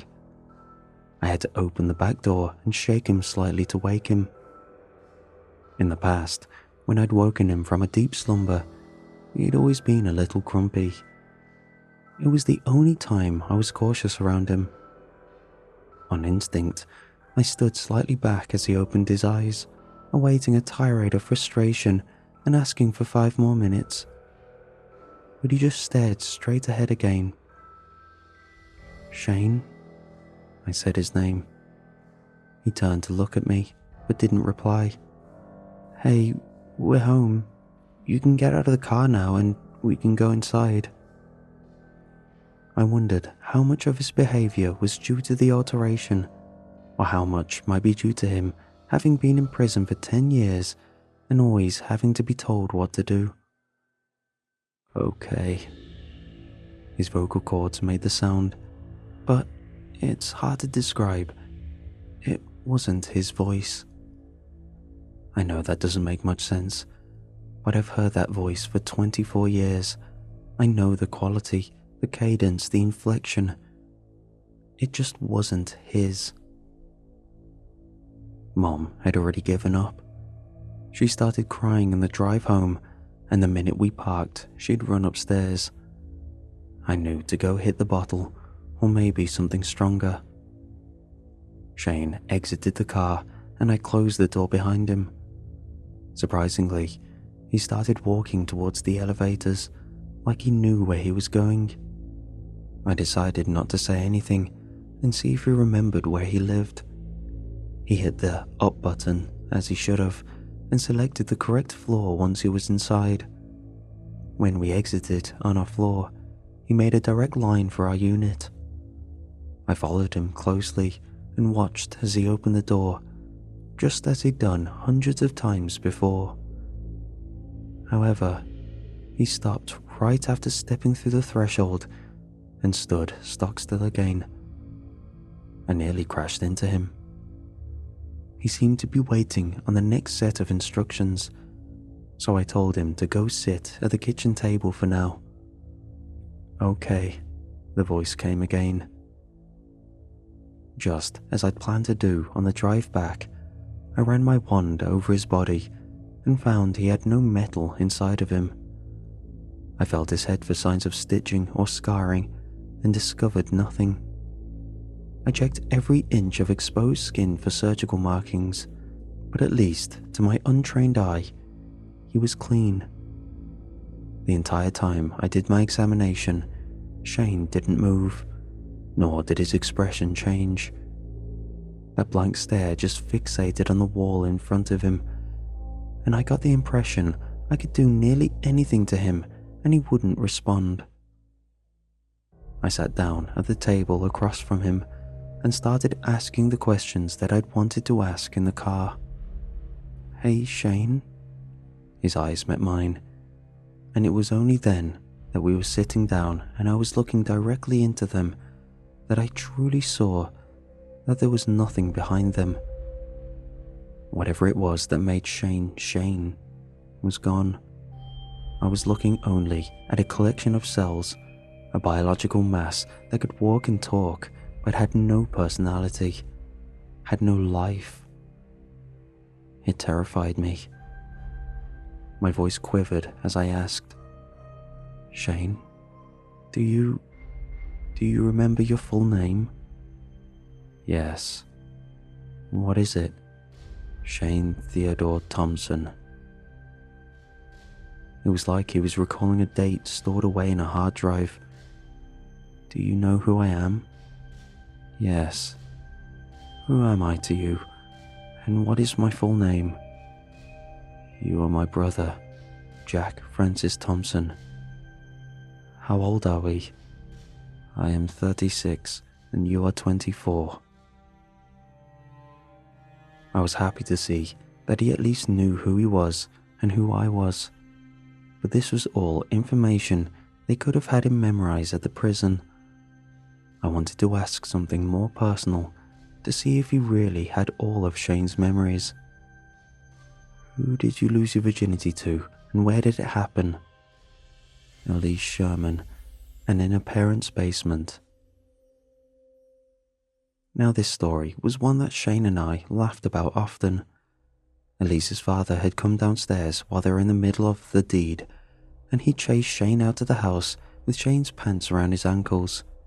It had woken the neighbours, and several of them got an eyeful of Shane's business, while he desperately tried to pull his pants up and dive back into his car. But this time, he relayed the information with no humour, no crack of a smile, remembering the absurdity of it all. The information was there, in his head, but it was as if he had no connection to it. I realised that they hadn't removed his criminal tendencies as they told him they were going to do. They'd removed him. I don't know how they did it, and at the time, I still wasn't sure what they'd done. But I knew that he wasn't there anymore. Shane's body was sitting right in front of me, but my brother had died somewhere, in that prison. Over the next several weeks, I kept my agreement with Dr. Kosick. I called her daily and informed her of how things were progressing with Shane. There weren't really any changes to report. As she stated there would, they helped him secure a job at a local grocery store, and she checked in on him in person twice. She couldn't have been more delighted with the success of her program, if you could really call it that. I surely didn't. Yes, Shane hadn't committed any crimes and seemed highly unlikely to ever do so, but Shane also hadn't done much of anything. He was operating on what I would have called pure animal instinct, outside of being given direct instructions. When he was hungry, he ate. Thirsty, he drank. When he needed to use the restroom or sleep, he did that as well. But beyond that, I had to tell him to do anything. Shower, brush his teeth, get dressed, go to work. At the grocery store, he had to be given specific tasks by his boss, and he was able to perform them perfectly. But he took no initiative beyond doing exactly what he was told to do. And that's what it seemed our lives would be from then on. Shane had given so much of his life for me, sacrificed his entire future. I didn't mind helping him for once, and decided that I would continue to support him in this state until the day that one of us died. But then, last week, something changed. Shane and I share a bedroom, and I awoke around 3 a.m. to an odd scratching sound. We're no strangers to rats on our building, but this was different. It was coming from near Shane's bed. I walked over to investigate, using my cell phone light to check for vermin. I couldn't find anything. And as I approached, the noise simply stopped. Too tired to care much, I went back to sleep with plans to look into it in the morning. Yet in the morning, those plans were driven straight out of my mind. It was the smell of bacon that woke me the second time, and I opened my eyes in confusion. Mom hadn't gotten up to make breakfast in years, and Shane hadn't cooked anything since his return. He just ate pre-made meals or leftovers from the fridge. Rolling over, I saw that Shane's bed was empty, and I sat up quickly in astonishment. I'd had to tell him to get out of bed every morning since he came back. What was going on? Then, I heard it. Laughter. Shane's laughter drifted through the doorway. Him and Mom were having an animated conversation in the kitchen. I heard my name through the cackles. Bleary-eyed, I walked in to join them and saw that Shane was at the stove, happily frying up breakfast, while Mom was at the table, smiling and having a cigarette. "Speak of the devil," Mom said, and Shane spun around. He ran over to me, spatula still in hand, and wrapped me in a massive hug. Stunned, I only feebly returned it as he said, "Good morning, little brother. So glad you're awake. We were just talking about the time you tried to make me a birthday cake and you mixed up the salt and the sugar." He started laughing hard and pulled back. I was at a loss for words. He was acting just like his old self. Was I dreaming? As he tried to step back towards the stove, I grabbed his face with both my hands and looked directly into his eyes. there was life there again. But still, there was something off about them, a darkness I didn't remember from before. There was a sudden flash of black and I leapt back, gasping. "What's the matter, Jack? Still shocked about how much better looking I am than you?" He laughed some more and went back to his cooking. It was a trick of the light, I told myself. Just be happy, he's acting like himself again. Maybe after a few weeks the effects lessen or something. But I couldn't shake the feeling that there was a coldness in Shane's laughter that hadn't been there before. Whatever my reservations, we had the best family breakfast we'd had since Shane was put away. We reminisced about old times, talked about our future. I nearly cried at how happy I was to have my brother truly returned. After he left for work, I called Dr. Cossack to give my update, and I debated whether to tell her the truth. Shane's behavioral change was positive in my view, but she might not see it the same way. Maybe she'd want to take him back and do the process over again. But the first words out of her mouth when she picked up were, "Is he acting differently today?" She sounded anxious. Her tone made me nervous. Maybe something had gone wrong with some of the other participants. Yeah, he was acting like his old self this morning. He even got up and made breakfast," I replied. "Did you notice anything strange about him?" How did she know? "Nothing serious. I just thought there was a kind of... I don't know. His eyes looked different. What's going on?" "Damn, just hang on tight. I'll come out and check in on him tomorrow." And she suddenly hung up. My heart was hammering. She knew something. She'd been expecting exactly what I told her. I tried to call her back, but it went straight to voicemail. For the rest of the day, I tried to act as normally as possible, just as she'd instructed. I went to work myself, but had a hard time concentrating. I wondered how Shane would be that evening.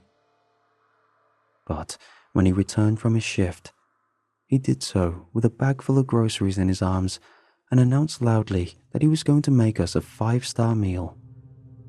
Seeing his smiling face pushed my concerns down, and I chalked Dr. Cossack's behavior up to her process possibly failing. Maybe whatever she'd done had reversed itself, and she was not, in fact, going to revolutionize criminal justice in this country. With that thought, I wondered if this might be the last night I have with my brother before they hold him back to prison to do more tests or simply lock him away again. I decided, if that was the case, that I should stop my worrying and just enjoy the evening with my family. We ate, we drank, we laughed, we sang. It was a perfect night. Until we fell asleep. I awoke again around 3 a.m. The scratching had returned, louder this time, and I looked over towards Shane's bed. "Damn," I whisper-yelled as I sat up and slid back towards the wall. Shane was sitting bolt upright in his bed with his feet down on the floor. He was glaring at me. There was a malevolent grin on his face, illuminated by the digital clock on his nightstand. "The hell are you doing, man?" I yelped. There was something about his presence. It was dark and heavy. It made the air around me oppressive, and I was struggling to get full breaths in. He didn't reply, just kept watching me. His eyes were cold, and as I stared into them, I caught movement behind him. A shadow was crawling across his wall, a shadow with red eyes and long, spindly fingers. He opened his mouth, and a voice. Voices? that I did not recognize emanated from it. Shh, go back to sleep, little brother. There was no love behind the words. It was malice. It was evil. My eyelids sagged and I collapsed back onto the bed. I tried to fight it, but exhaustion overcame me, and I fell back into a deep sleep. The next day, I didn't wake up until noon. Shane had already left for work, and I had 6 missed calls and a flurry of texts from my manager asking why I hadn't shown up for my shift. I played the events of the night before back in my mind and tried to tell myself it was a dream, that there was no way it could be real. But when I looked over at Shane's bed, I saw there were deep gouges in the wall behind it, gouges that looked like they'd been made by massive, clawed hands. Something clicked into place. I formed a theory on what they'd done to Shane at the prison. I think they removed his soul. I don't know how they did it. I don't know if it was magic or if it was science. But I think the soul that had inhabited Shane's body, the very thing that made him who he was, had been ripped out. Dr. Kosick never showed up for a visit, and she stopped answering my calls. When I contacted the prison directly, they said that Dr. Kosick had never worked there and told me there was no record of a Shane Theodore Thompson even serving time at the facility. They've abandoned us. They're trying to cover this up. He's getting worse by the day. He can move things without touching them. I've heard him speak in languages I can't understand. I'm sure this is happening to more of them that went through the process, to more of them that they ethically altered. Because I don't think they considered that if they remove the souls that inhabited these people, they left them open to be inhabited by something else.